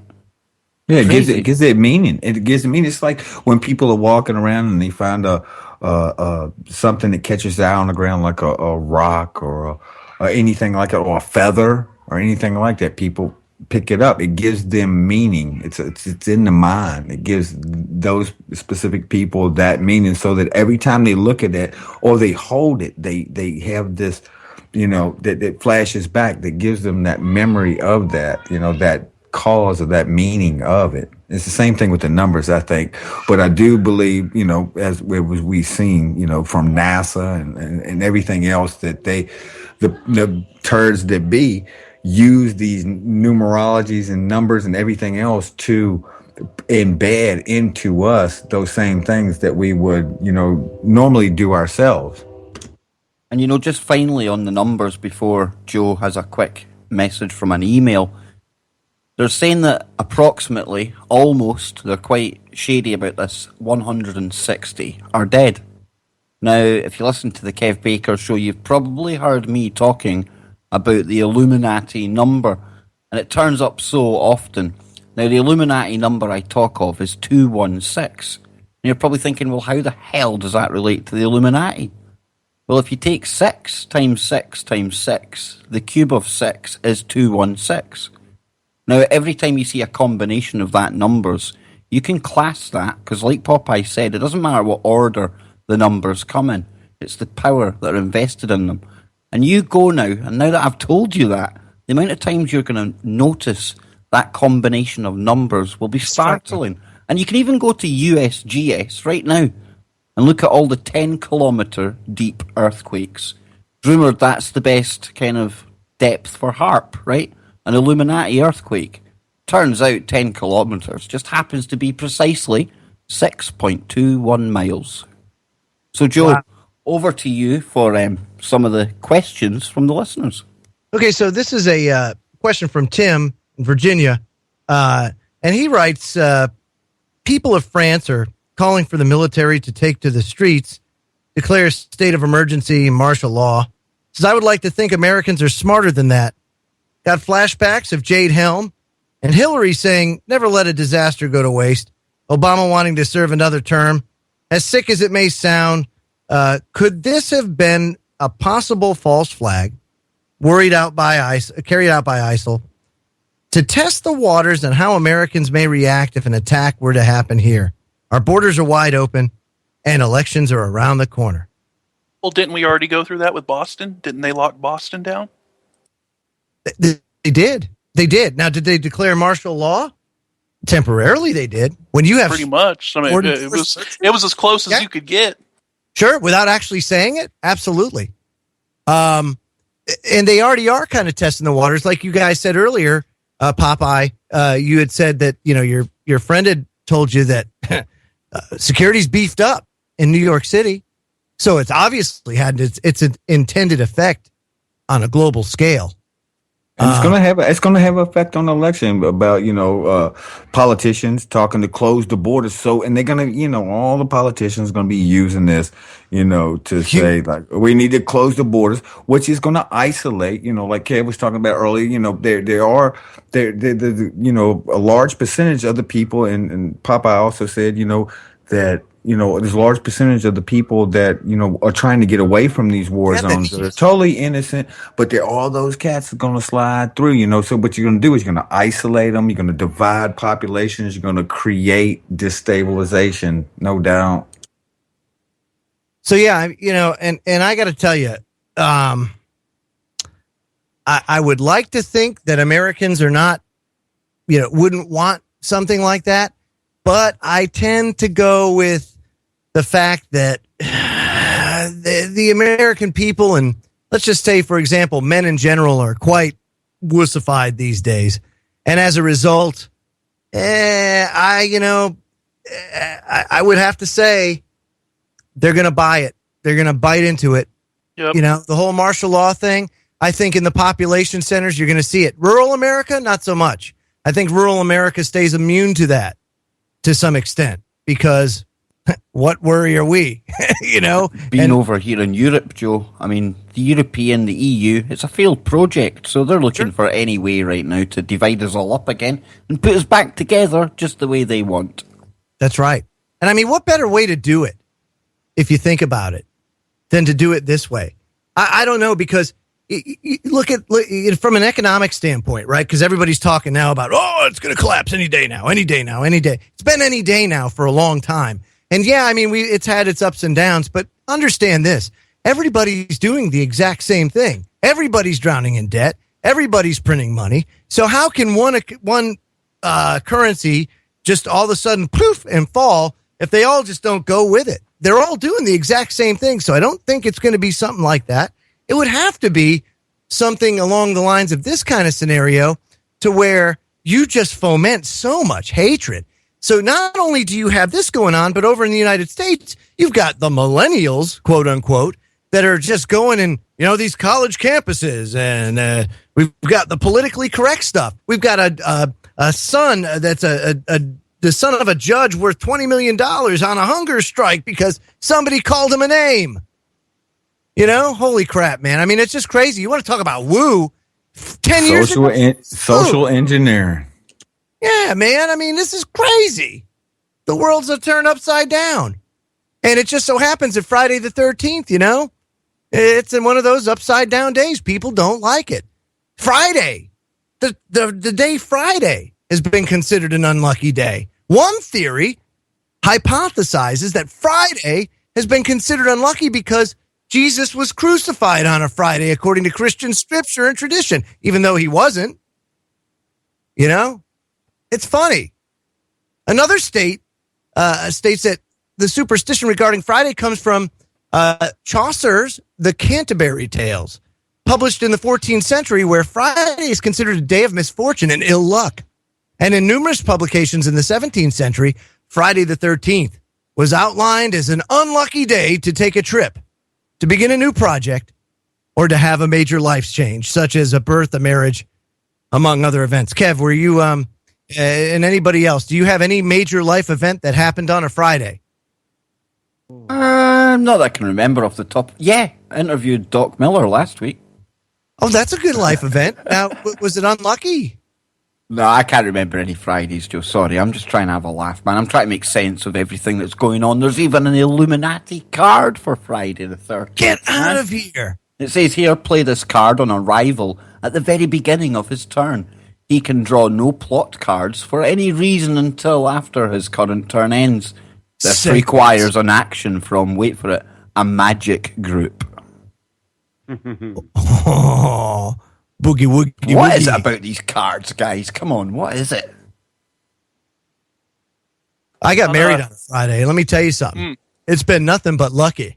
Oh, yeah. Yeah, and Fridays are cool anyway. They always been cool. Remember, Friday, last day of school, when you was going to school and all of that stuff. Last day, you got the weekend ahead of you, That's a good day. It's a Joe's great like, day. yeah, Joe's asking, hey, did anything significant happen on Friday? I'm like, man, that means the weekend's coming. A lot of significant things A happen on a lot of Friday. that's what I'm saying, Scott. But I mean- That's what I was saying. I can't even remember all the good things that happened on Friday. It been But so many of them. But seriously, think about this, and I take this to heart. Seriously, my marriage is strong as a rock, and it was on a Friday, and it goes right to what Popeye was saying, that like the number 13, people are told, no, 13 bad, 13 bad. Why? Because it's actually good. They don't want you to know it's good. Just like Friday. Friday's bad. No, it's not. Friday's good. It's just like J Max said, it's payday. Friday's payday. What? It can't be bad. and people won't move house on a Friday, Joe. Well, get this. Let me just go straight biblical for a second. God only sanctified one day of the week, if you go by the Bible, and it was the seventh day. That starts on Friday sundown to Saturday sundown. He only sanctified one day, the Sabbath. That was the seventh day. He said, rest. Now, let me ask you something. If you could just go on, take a rest, because you've worked your butt off all week, and there's a day, bam, he says, yo, man, take a break, take a load off. Everything's okay. Got your back on this day. All right. That's a good thing. So it's done intentionally, if you ask me, and it's had detrimental effects on humanity. There is no doubt in my mind. Ken, this kind of stuff has taken its toll, and everything that you look at, whether it be this Paris event that has happened, and again, you have to look at what happens and how the narrative is spun, like Popeye said, in the next 72 hours to see where they're trying to push this. But you can certainly see that this was A, a real event, and B, it's not like they are selling it. That there's a certain motive here that's being carried out. And it's being done on a day where you're supposed to have positive energy, Ken, and good vibes, Exactly. Definitely. I think the Friday the 13th is very symbolic of this attack. I really do. I think that this the day, the way they put it out there, just like 9/11, just like a lot of these things, they put it out there, they give it names, just like serial killers or anything else, or Jihad John or Jihad Jane, they and can all even this use crap. They can even use it as like, the Friday the 13th attack, use it as a headline, a little tagline. Oh, dude. They're going to do that. They're going to do that, no doubt. Yep. And everything, any kind of legislation they want to push, anything like that. You know what happens? That's what they use. They use that tagline now, just like 9/11 and 7/7. They got it. They got it. And now it's how do they use it from here on out? And where does it go from here? And was that the intent to start with? I mean, you really don't know. Are they really just going to take advantage of this, or just happen to be the date, or was that its purpose? A part of its purpose all along. Yeah, no, that's a very good question. That's a very good question. So again, these are very interesting things, and of course, we can speculate all day. And the reality is, all of these events, all of these attacks are never where you look. It's never where you're looking. It's always something totally out in left field, something that you have no idea. There's a 7.0 earthquake over in Japan. Again, that's great. We got a lot of problems in this world, and we just got to stay vigilant and understand that at the end of the day, we don't know where this stuff is going to happen and take place, but man, we can take a good guess, and we can be ready and roll with the punches. And that's exactly what we do here. Try to put our best foot forward. TFR. For all of you people, and thank you for supporting TFR, because we wouldn't be anywhere to be able to do these things, make TFR what it is. So thank you very much. Hour number 3 is on the way of Freaky Friday right here on Truth Frequency Radio. Your protection. Welcome back to Freaky Friday, everyone. It is hour number 3 right here on www.truthfrequencyradio.com. Now, don't forget, coming right up after Freaky Friday, Chris and Cherie Geo will be live right here for you to listen to. But hey, no reason to go anywhere right now. We've still got another hour of this to go. Quick update from France. We've had the state of emergency been declared. We've got the borders shut. We've had up to 160 people reportedly killed. And something very interesting has emerged over the break, because we were speaking about the potential for one suspect, maybe two suspects, being taken into custody. Well, the French prosecutor has now come out in a statement and declared that 5 gunmen lie dead across Paris tonight. So that begs the question, guys, what happened to the suspects they had in custody? And it also rings a very, very similar bell to what happened at Boston with the older Tsarnaev brother. Remember him getting pulled out naked, put in the cop car? We were all expecting him to be taken to the station. Oh, wait, he died. He had tire marks all over him. Yeah, that's right. His brother allegedly run him down. Go figure. But guys, your thoughts on this? And Ken, you were somebody that had seen one of the reports about suspects in custody. Are you surprised that all of them are now dead? And there we go, Joe. You take that one. Well, no, I'm not surprised. But what if he's been put in the front seat of the car, Joe? But there you go. That's the problem. I don't know, man. Kev, let me throw this at you. Really? Ken, are you back now? He's muted. Yes, I am. Yes, I am, sir. Sorry about that. It's a madhouse over here with these kids. I'm telling you, they crazy. I know, man. It's crazy. But, Kev, go ahead and repeat the question for Ken, because I'm interested in his response. Well, Ken was telling us that he had seen reports of 1, possibly 2 suspects in custody. Correct. I had posted the photographs of 2 men allegedly being detained. And now, breaking news on Sky and across all the news networks, the French prosecutor has come out. He's made no mention of anyone in custody. However, 5 gunmen now lie dead across Paris. Ken, your thoughts? Are you surprised? Well, I just clicked that and it's saying I get the 502 server error on that one. Invalid response. I was trying to look at the photo here. How many Is times? that still like? How many times have we seen them jump the gun on things? Oh yeah, there's no doubt about it. There's no doubt about it. But the thing is that they might not have jumped the gun. These might be some actual people that they caught that we're never going to see again. I mean, it could go either way. That's the whole thing about this thing is that we have to sit here as citizens of the world and sit here and question every little bit of information that's presented to us. We should not have to do this. We should be able to look at our news and be able to go like, they are giving us the best information that they possibly can, and they're not. Not to mention the fact, what does it say about the press, say over like the last 100 years? You know, how much of that was actually true? All of these years, you know, we look back now, and we can see that what we were sold was a bill of goods, a big one, Popeye. Dude, all I gotta say is bullshit. Okay, that's all I gotta say. This is all crap. The more that this comes out, the more stuff that comes out about this whole thing, the more this looks like an event to scare people and get people who whatever group it's going to be related to something with Syria in support of whatever. They already said that. I'm waiting. But how is Obama? Because I seen the White House came out talking about Obama came out and he was like, "Oh, we're going to bring people to justice who did this and blah blah blah blah blah." He's talking his smack now, and I was sitting there thinking like, how are they going to twist that? Is it going to be like, hey, you know, you should be thinking putting them for bombing the ISIS if it's them, or or is it Assad? I mean, are they going to try to flip it and say, "Oh, this was some Assad people"? I mean, how are they going to play it? This is just a way for them to get boots into Syria. Yeah. Regardless of how, you know, who they want to go against or whatever, they need that initial step to get in. Point. Yeah.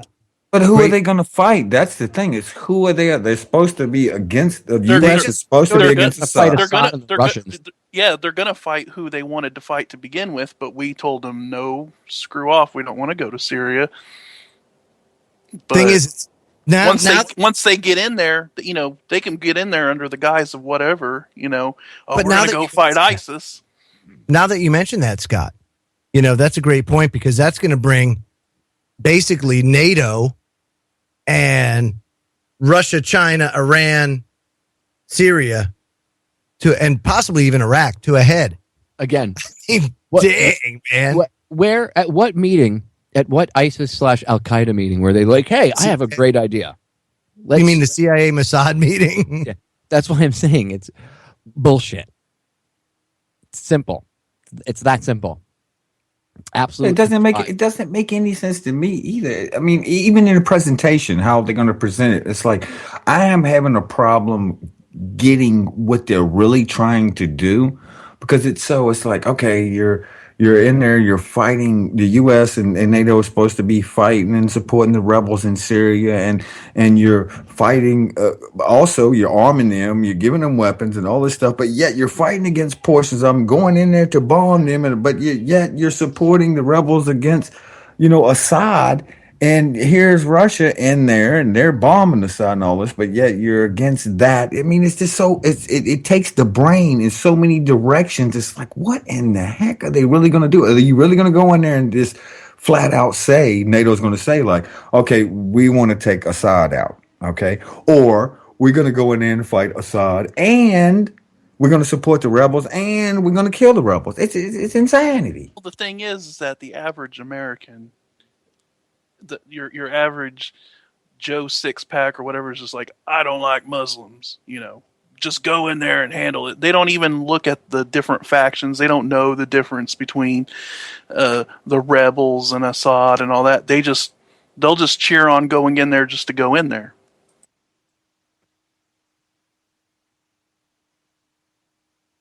Yes, exactly. And that, of course, brings us full circle to speculation time. So I want everybody to put their speculation hats on. It's almost like one of those kindergarten activities. And Scotty, where do you speculate this goes? Take Syria out of the equation for a second. But here in the United States, do you see it affecting us in a more negative manner, or do you see it ratcheting the police state up a notch? Yeah, I see it ratcheting the police state up, but I also see it as a distraction too. I mean, you got to also look at, you got to kind of, you're going to have to sit back and think about, what's been going on lately that they want to distract us from. Exactly. This is gonna dominate the news cycle for at least a week. Maybe. Oh yeah. I mean, maybe longer. Depending on. Yeah. We have very short attention span. And you gotta think about what's been going on recently that people were starting to pay attention to, that they go, hey, look, there was attack here in Paris. Focus on that. Yeah. Yeah.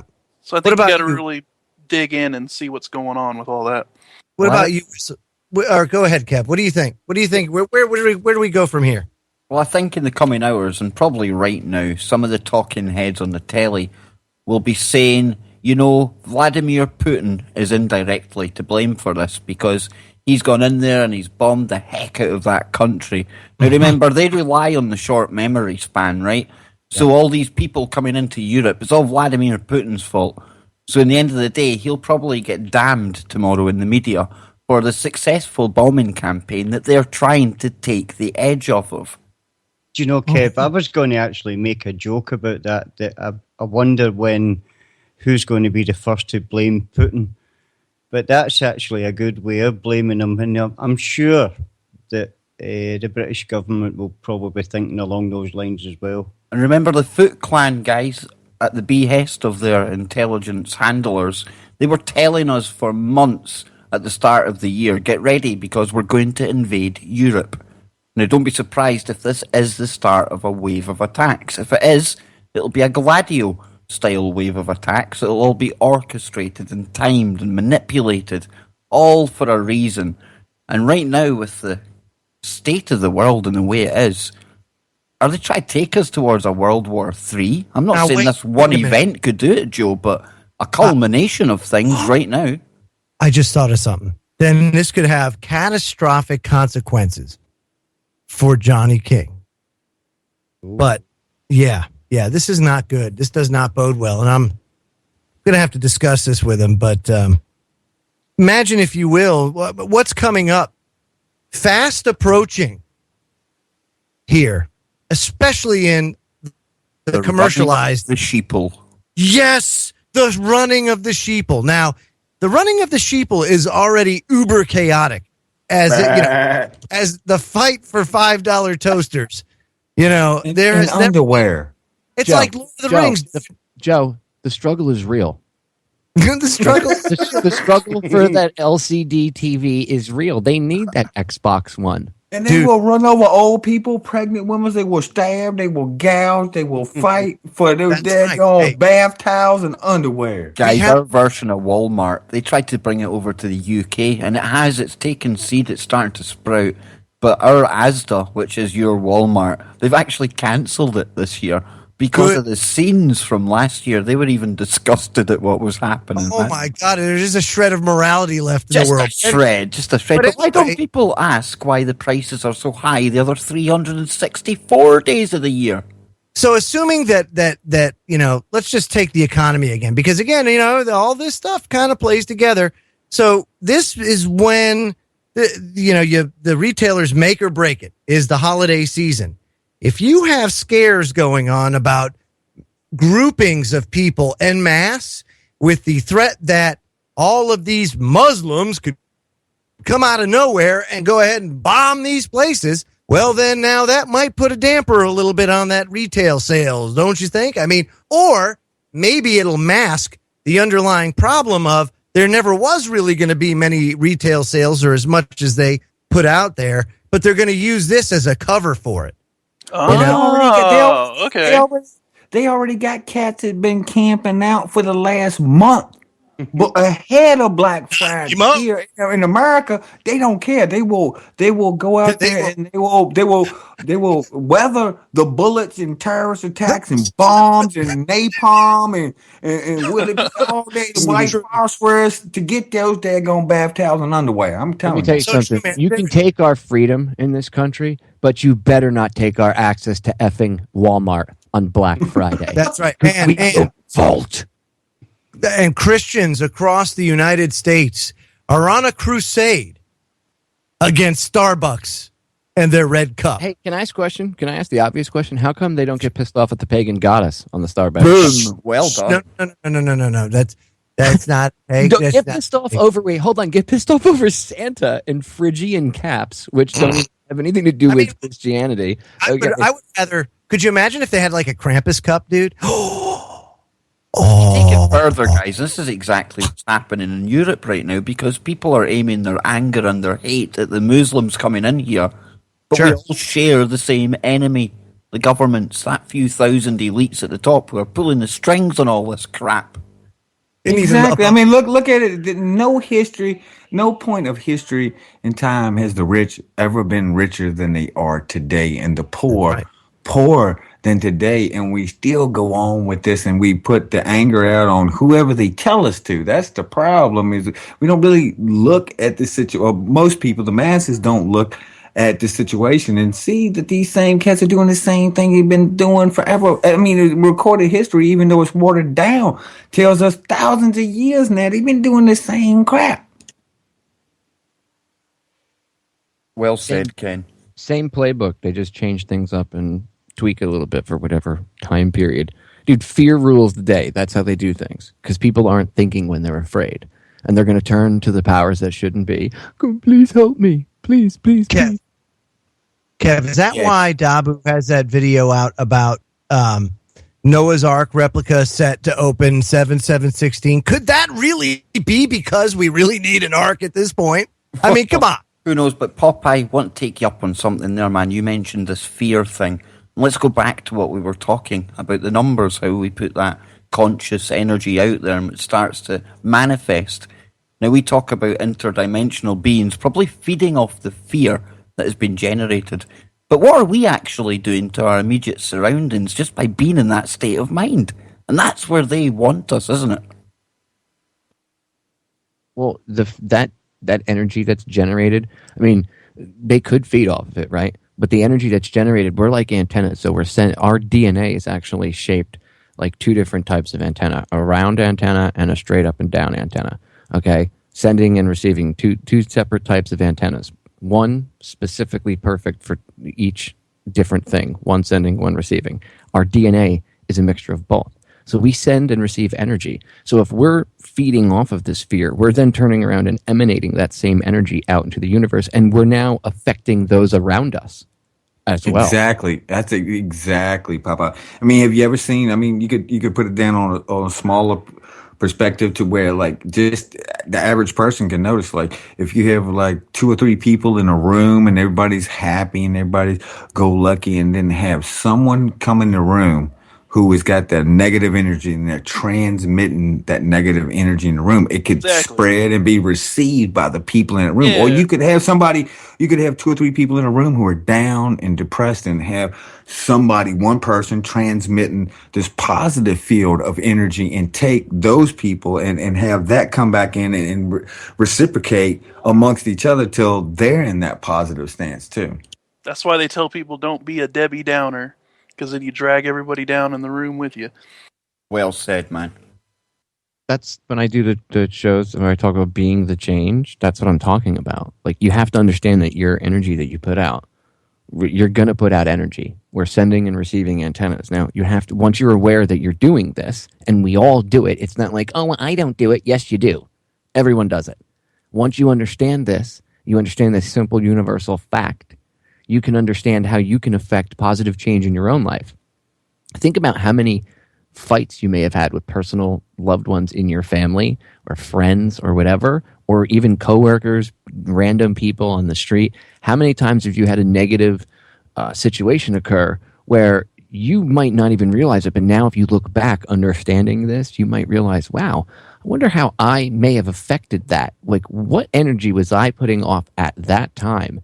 Did I inadvertently help that situation come about without even realizing it? Which you don't beat yourself up over it either. You don't, hit yourself in the head and go, "Oh, I'm an idiot." But no, you learn from it. You understand this and you learn from it, and that'll help you to not have these same situations arise in the future. That's being the change. You change your own personal experience, your own personal in the micro, out into the macro. Now this is going to have a profound effect on the universe and everyone around you. And now you're actually changing the world for a better place. Bingo. Exactly. And we had Doc Miller on last week telling us the importance and the beauty of using our imagination. We can change the movie. It's exactly what Popeye's talking about. If we can even sit and think about a better world, and I'm getting ready for Joe to hit me with the banjo and sing Kumbaya here, but that in itself, putting that thought form out there, that can have an effect. Joe. Paint everybody with imagination, no doubt. Yeah, why do I got to hit you with a banjo? Because it sounds very new agey and kumbaya. Sit and think a better future. Is that really better than getting active and facing the police in the street? It actually is. Well, yeah. I would have to say I would prefer doing it that way. I don't know about you, but there is certainly a measure of truth that when you project positive, it affects the people and the things around you. I mean, anybody can see that. If you're happy, people tend to be happy. How many times, Joe, have you encountered a person that you butt heads with automatically because of different political views, different moral views and stuff like that, and you consciously stop and take the time to go like, I'm not going to react like I would normally react and go, but actually put in a good dialogue and actually take control of that situation and the communication. And actually taking the time to listen to what they're saying and what they're trying to communicate, because we all communicate in so many different ways, even though we speak the same language, and taking that time to do something different and actually talk to people and have I know personally, I've had so many different outcomes from a situation with people that, we'd be butting heads, throwing fists and everything else. At the end of the day, if I hadn't took and changed it around, then end up becoming friends, and that flow of communication those antennas, like Papa was talking about, actually go good. They go back and forth instead of just going one sided and all the opposition. And that's why, we are TFR, not just us here, Popeye, Ken, Kev, Whistle, Scotty. It's everybody out there listening in. That's what we are. We are TFR. We can't do it without you, and you can't do it without us. But where on the limp stream are you going to tune in and hear stuff like this? Where are you going to hear multiple suspects offered up? Where are you going to hear people actually analysing the backstory, years of history behind what's happened here tonight? You won't. You just won't get it. Ding, ding, ding. When are we going to hear that this is all going to be blamed on Jihadi John getting killed? No, I was thinking of Crisis Kev. Some way, Crisis Kev has Nah. Sergey, he messaged me, man. He says if it walks like a terrorist and talks like a terrorist, it's a terrorist. It's nothing to do with us. I got you. It's They'll all say, good. They'll say Assad backed this through Russia and Iran, and China manufactured everything at low cost. So But we if have they to go to did war that- with all four of them. Dude, And- that's perfect. And if they do that, I mean, look what they would be doing. I mean, that's the big guns. That's pulling out the big guns and going for the gusto. If you think about it, oh yeah, we're gonna say Russia has some hand in this. I mean, that's some big stuff, some big events really, really coming heavy down on the entire world. If the West decides that is the outcome, is that Russia had some, had hands and something like that. I mean, really think about it. No, I mean, think if it'll be more we go to war with Russia, China. I mean, the other two big guns out there. I mean, in any situation, I mean, it's going to be really, really bad. I mean, I think really, it'd be more seriously. so inadvertent blaming Russia, Ken. But like, again, it's almost like I have these undertones I can hear in the propaganda. It's almost like the crap that was out when we were kids. Yes. It's I'm Duck telling you, and cover. Duck and cover. serious. It's getting to that level. And now you just have the Muslim, and they were Muslim, quote unquote, Muslim terrorists back in the day, but now they're more of the prevalent threat than an invading country. Now you have an invading army of the Foot Clan and their ninja outfits, which is just total bullshit. They're not. That's when I was when I first went into the military in '87. We're coming out the Cold War, and that's where you had different drill sergeants. And in AIT, all the instructors and everything, different ones were pushing that. They were still trying to push the old Cold War, and then you had the ones pushing the Middle East. And yeah, I can see what you're saying about, this pushing it, but not really like going to full scale war. Because if we go to war with Russia, or we go to war with China, I mean, it's wow. I can't even imagine that scenario. But we're just lucky that old Putin has shown such restraint so far. I mean, we've still got Ukraine going on. We've got NATO sneaking up on the border and Putin getting the blame for defending it. I mean, they've had a plane downed. All of this going on. How much will he actually take? That is my question. And again, though, how much of this is all scripted? Because they all go and play golf together, Popeye. Very true, Kev. But you should never engage a Russian in a game of chess. Hell no. And that's what they're doing. He's being patient. And like you said, at the end of the day, it's all part of a much bigger play, that's being played out before our very eyes. All the world is a stage, right? Like that famous quote. But seriously, you never want to engage a Russian in a game of chess. Scotty? Well, yeah, I was just thinking the same thing. Putin, he's just sitting back and he's just waiting to see, what he can play, and he's just watching everybody bumble around and act like morons. And he's just sitting back. He's just sitting back and letting it unfold. Who's really sitting back is China.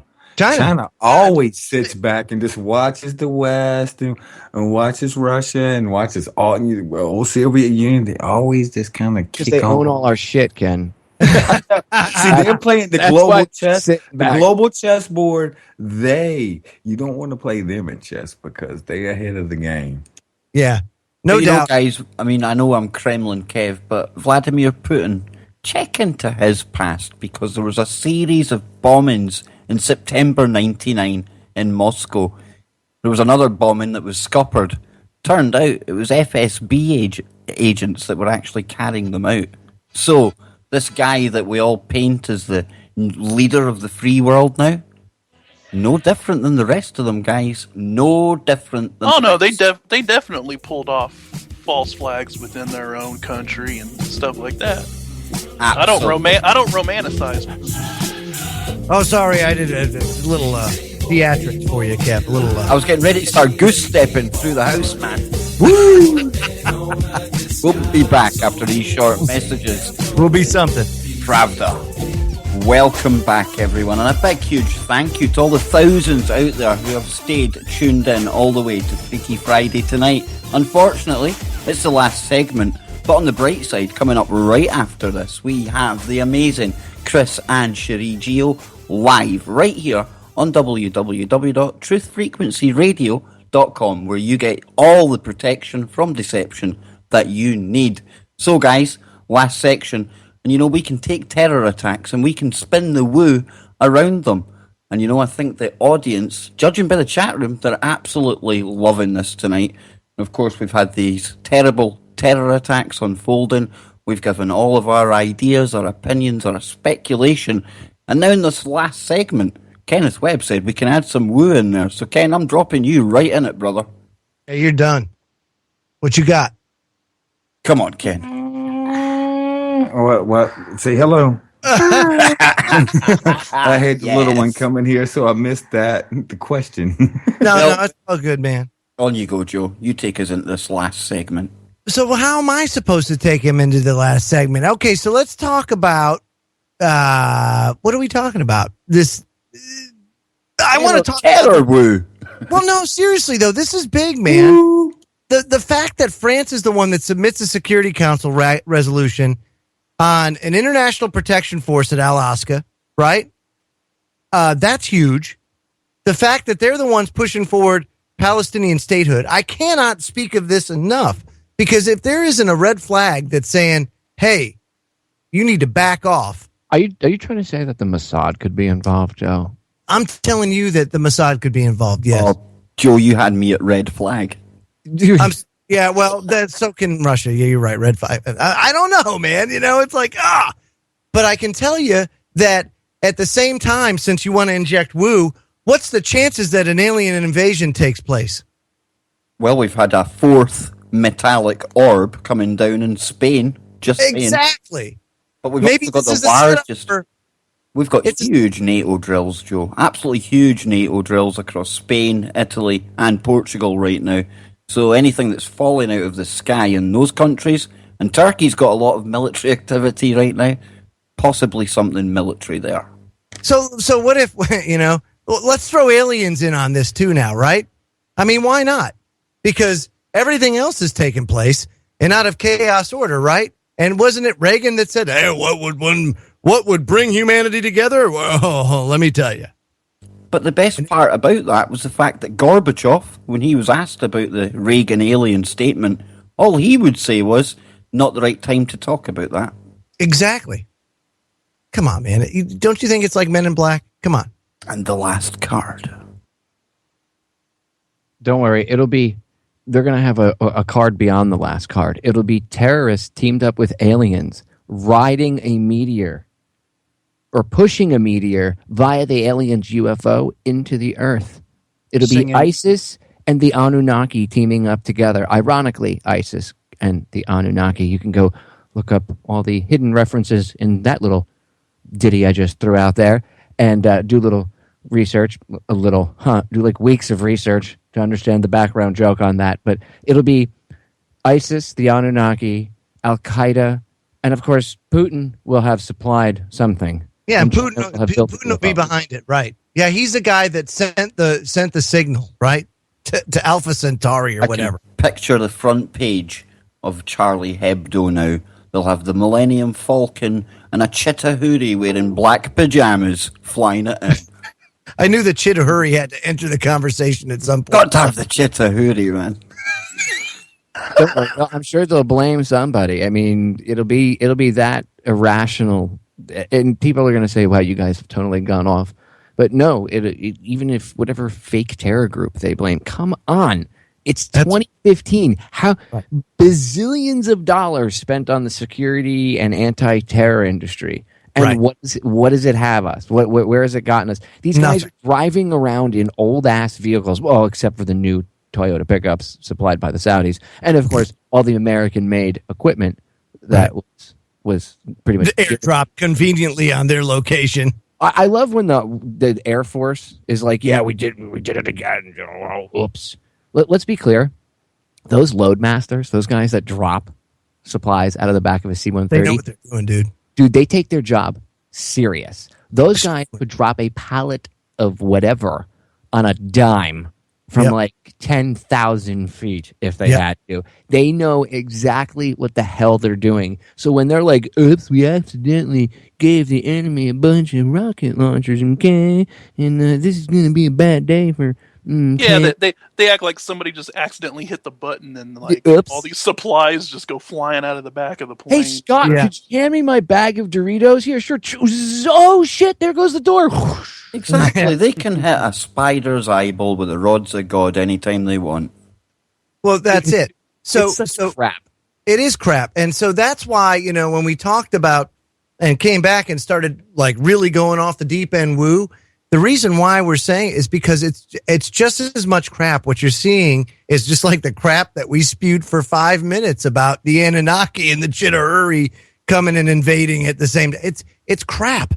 So actually, it's more believable. Sorry, but that might actually be more believable, to be honest with you, than the stuff that they're selling and the reasons why it's occurring. And the fact is that I don't think there's going to be a lot of time before we see some really global change, these global change. And I'm not talking about like climate change. I'm talking about some serious change in the way the world operates. It's coming. I don't know if it's going to be I don't like the whole crash, the economic crash thing. It just seems to be played out. However, I didn't see this one coming, So God only knows where the next one's going to come.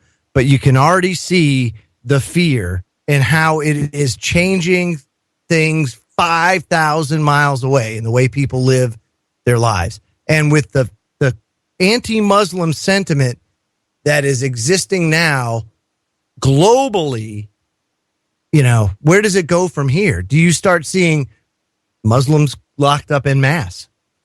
Do you start to see this divide, this war? Well, if that refugee camp was burnt, Joe, there's a perfect example of that.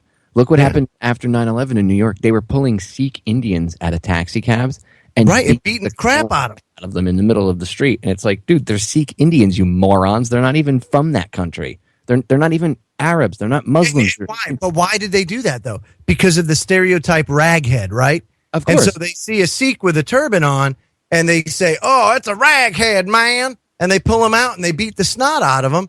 Because they don't know any better. Fear. They have no idea. It's driven by fear. Absolutely. Fear-based ignorance. These are the same people I was saying that you don't really have to give them a reason to go into Syria. For whatever reason, they'll just go in.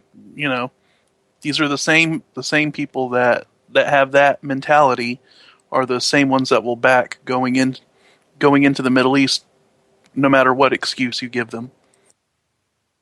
These are also the same people that won't say that they won't admit that the Iraq war was illegal and immoral and unjust. Exactly. Well, there are some countries out there that have said yes, it is, and that they've, declared like the Bushes, the Cheneys, the Kissingers, war criminals. It's just that not the big ones because they're all in cahoots, And I'm afraid that this is probably going to spell Coitons for Assad. And if it does end up being that way, how does it drag Russia and China in, who we know Russia's at least bound by treaty to respond in kind? So, where does that take you? That's the thing. That's what's really kind of chilling for me. We sit here in the United States and we feel like we've been immune to this stuff for a long time. You know, when you look at like World War II and you had air wardens and things like that, because there was a fear that you might be bombed, but we were never really bombed on the mainland, right? So now all of a sudden, this could be a very real possibility that the war comes here. I mean, what if it does? You got to remember on the GOP debate, you had Fiorina and Sure. Jeb talking about establishing no-fly zones over Syria, and Rand calling them out saying, you do realize what that entails. The Russians are flying there already. So when you say that you're going to establish a no-fly zone, that means you're willing to shoot down Russian jets. Absolutely. Right. And he's like, we'll just arm them like we did with the Mujahideen. Yeah. And when I heard him say that, I was like, the who? The Mujahideen? Yeah, who's that? You mean the ones that you... AKA Al-Qaeda? To Al-Qaeda? Those guys, yeah. That Mujahideen. Those guys. Same one that after 9/11 we were concerned about them having shoulder-fired rockets and taking out our airplanes, going into Afghanistan. That Mujahideen? I just wanted to make sure we got that clear, John. Are these the same Mujahideen that you dine with and you know personally, John? Mr. McCain? Intimately? Yeah, intimately. How intimately, John, you traitorous piece of shit? Ugh. Hey, John. John, why do they call you Songbird McCain, John? How do you really feel? Yeah, John, hey, John. How are you at being a pilot on a carrier? Oh, not too good, huh? Oops. Oh, boy. Oops. The Forrestal, Joe. Oh God! Can I tell you something, man? We had to watch that every year. It was required. Fire on the Forrestal. Yep. I mean, unbelievable. Yeah, but you know, it's all a show. You say the world's a theater. Do you guys honestly think? Let me ask you this: do you honestly think that they have the? I don't know. Would they go all the way and say nuke the Earth? Do you think that they would do that? I mean, I know they have the bases and they have the underground stuff, but would they be that stupid? Do you really think they would? What do you guys think? I don't know. They thought that they half of the people involved in the Manhattan Project thought that the atmosphere would burn up, but they went ahead and did it anyway. So they're creating mini black holes at CERN, and that doesn't seem to be putting them off doing that, Joe. And unless they were pretending that radiation lasts for millions of years, maybe it only lasts for 10 or so. And then they can come back out their bunkers. But other than that, it'd be pointless doing it. Yeah. I mean, so I don't... Unless Dr. but Craig really Ventnor takes that piece of DNA. Really though, honestly though, really, I don't think that they would go all the way with a nuclear war. I see more of a something involving EMP. No, I see something more involving EMPs and probably biological. When really, guys, and Kev, you know this as being ex-military, and so do you, Popeye and Ken, that the technology to harden against EMP has been there for a very long time, since the 60s. The military, all the stuff is hardened against EMP. So why haven't we hardened our electrical grid, and it only costs about $2 billion to do it. Do you guys know that the northwest, there's actually drills going to be carried out using EMP weapons over the next coming months? Clyde Lewis was reporting that the other day. I believe that's in Oregon and Washington State, and this is to counter China's rising nuclear threat. Makes you wonder about these Trident missiles they've been firing off the West Coast. Dude, they don't need to fire an EMP. No. All they got to do is cause us to need more power for whatever reason, or consume more power, and let us overload our own frigging grid. Our grid is ridiculously antiquated. They don't honestly. I mean, they could light off an EMP, but they really wouldn't have to. They really would.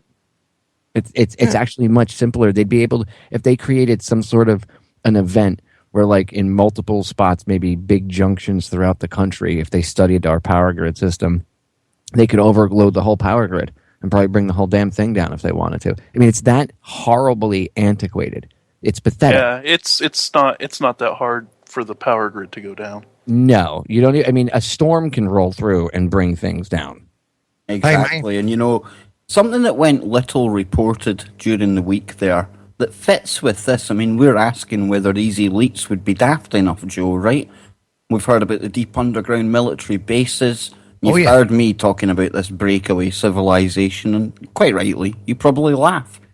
But the Space Act 2015 Oh my God! Yeah, passed dude, talk just about the other that. day. Now, this is the thing, because we're told in this matrix reality that we live in, the public arena, that we're 20 to 30 years away from being able to mine asteroids and go and, well, use the resources, exploit resources from exoplanets that we might come across, right?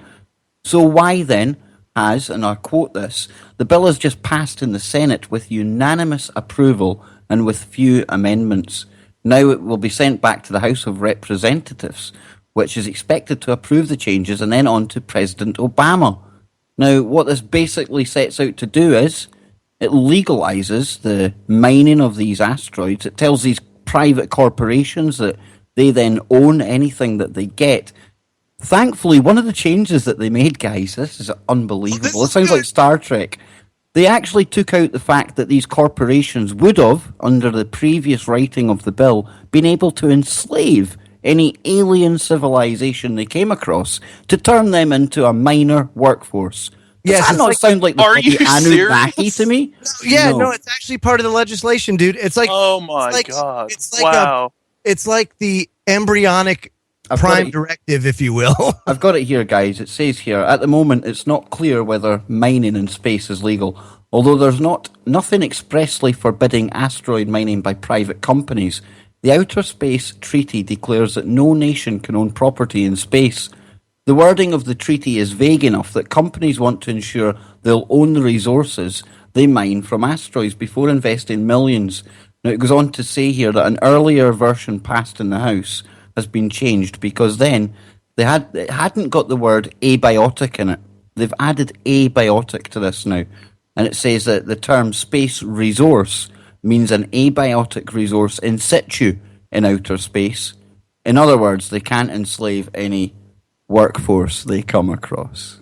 So, which alien species agreed to this treaty with them? And That's a how good come question. America, the US, can dictate who does this? I mean, they don't own anything in space. How can they even set out the legislation for this? But my point is, why now? Why the rush to get this through? Well, you had said, didn't they say that all this was going to be about 30 years away? This is the thing. As we know, the elite they have technology that's 30 years ahead of us. So if they're telling us it's 30 years away, chances are they already have it and they're doing it. Bang on. And there's a company called Planetary Exploration. Can I just point out that this is really horrible space politics? Like, hey, hi, we're humans. Hey, hi, we're humans. I know it's the first time you're actually having an interaction with us, but get on your knees. You're now our slaves. Well, would you expect any different? I mean, No, I want- actually don't. You want the deep woo, guys? we're just because running it the way we run it here on Earth. You have to look at the We don't know company. any better. You have to look at the company that's set to make trillions from this, and they're called Planetary Resources. And one of their board members, their advisors, this is where it gets uber weird. Oh, It's my. James Cameron. Now, James Get Cameron, outta here. he done a film called Avatar. And what were they doing? They were out strip mining planets on Earth. Oh, does this ring a bell with what they're just passing in court now? Seriously, we need the Van Allen radiation belts because we're not old enough to be doing. We're not mature enough. Oh, right. We're not. Seriously, we're not. We can't get along in our own effing sandbox, and now we're writing legislation to enslave like aliens that we haven't even run into yet. But on the off chance we run into them, Not enslave. They're at least throwing it out there that, hey, look, Who at wrote least Go on, Jim. probably Cameron himself. Hang I'm on, not- I was going to hang say, on. was it written by the Dutch East India Company? Could be. Actually written by Republican Kevin McCarthy. What? California? Well, it's There's California. also another bill, guys, because the Space Act is HR 2262, and we've also got one I reported on previously, HR 1508, the Space Resources Exploration and Utilization Act of 2015. Remember, boy. the UN, they've set up an office for alien relations. I'm telling you, there's a two-tier thing going on here. And Joe, you ask, would they be daft enough to nuke this place? Well, it's really not an option. It's not a problem if you've got another planet to go to. Maybe, yeah. But do we? I mean, Conquer the radiation belt. Well, you could probably put, I don't know, say maybe a computer on the moon or the planet somewhere beyond the radiation belt, and then you digitize your DNA, fly it through in a metallic spaceship, and then reformulate, rematerialize on the other side, Joe. but how does that rematerialize your soul? Your Who knows, man? Who knows? But They'll it's deep just- woo. They'll just open up their portal at CERN, walk through, come out the other end. I like that. I like that then- one better, dude. I don't like having my molecules scrambled, as McCoy used to say. I'm with you, Joe, but I mean, this is the kind of world we're now living in, isn't it? Yeah, I don't like it though, and people don't realize how close we are to all of that, dude.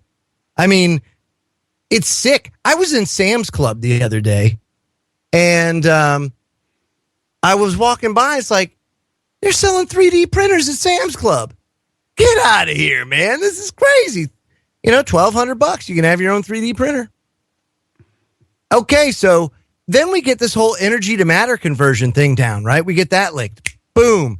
Instant. Oh, wow. Look, now everything at the tip of our fingers. Now we've got a replicator. 3D printer, meet replicator.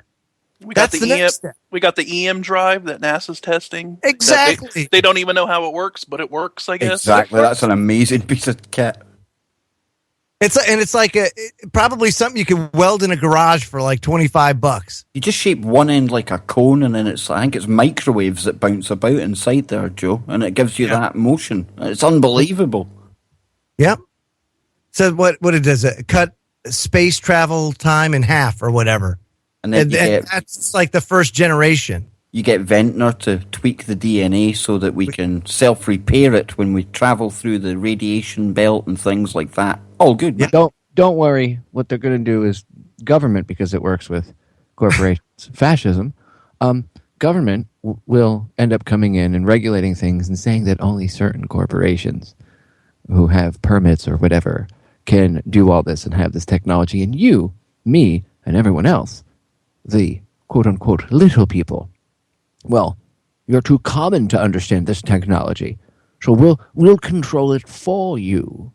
Unless, of course, we actually say, no, I don't think so, and we just do things ourselves. See, that's the solution. Now we're talking, Popeye. Exactly. There Just we make go. them irrelevant. It's that simple. You don't have to wait for permission from these scumbags because they're never going to give it to you. And they're never going to, you know what? They're never going to say to you, you know what?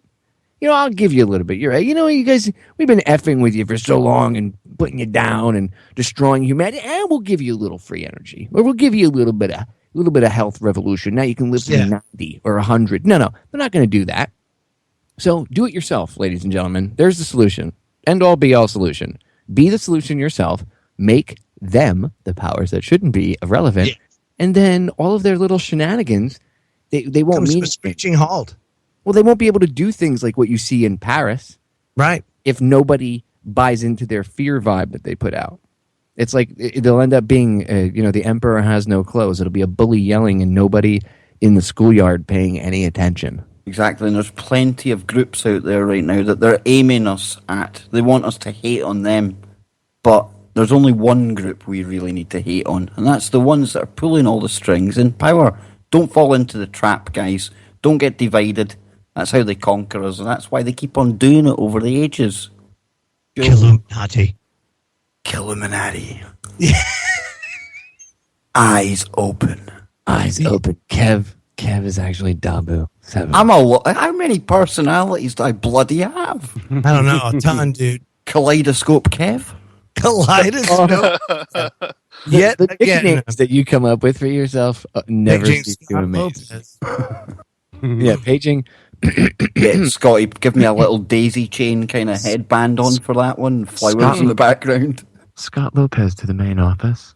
Scott Lopez I to the feel main office. I feel a kaleidoscope Kev Photoshop on. Yes, we need 2 memes. We need Kaleidoscope Kev, and if you could an ISIS mixtape.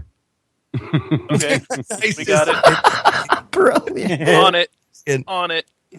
An ISIS terror mixtape. I want the Anunnaki ISIS as my backing singers, man. Come on.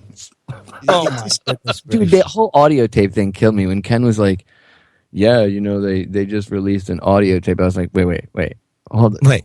You mean like an MP3, right? And he's like, no, an audio tape. What? Like, what?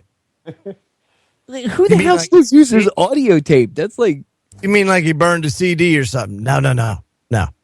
Audio tape. Can we not just like get the Harlem Globetrotters to have like a final death match with the Anunnaki ISIS? Winner takes all. I'm just saying. released on VHS. If it's the guys that was on the beach, I'm backing them. Unfortunately, so am I. And unfortunately, we're out of time. Oh, this has been amazing, guys, and thoughts and energy from me and all the guys out to Paris tonight. But I'm sure you'll all agree that we've tried to cover all the bases. We're not telling you what to think. We're just encouraging you to think. That in itself is revolutionary because they want to do the thinking for you.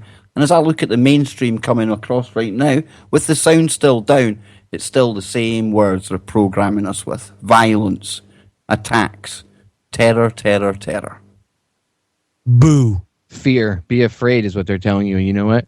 Do quite the opposite, ladies and gentlemen. That's Do not right. be afraid. Do not fear. Instead, love one another.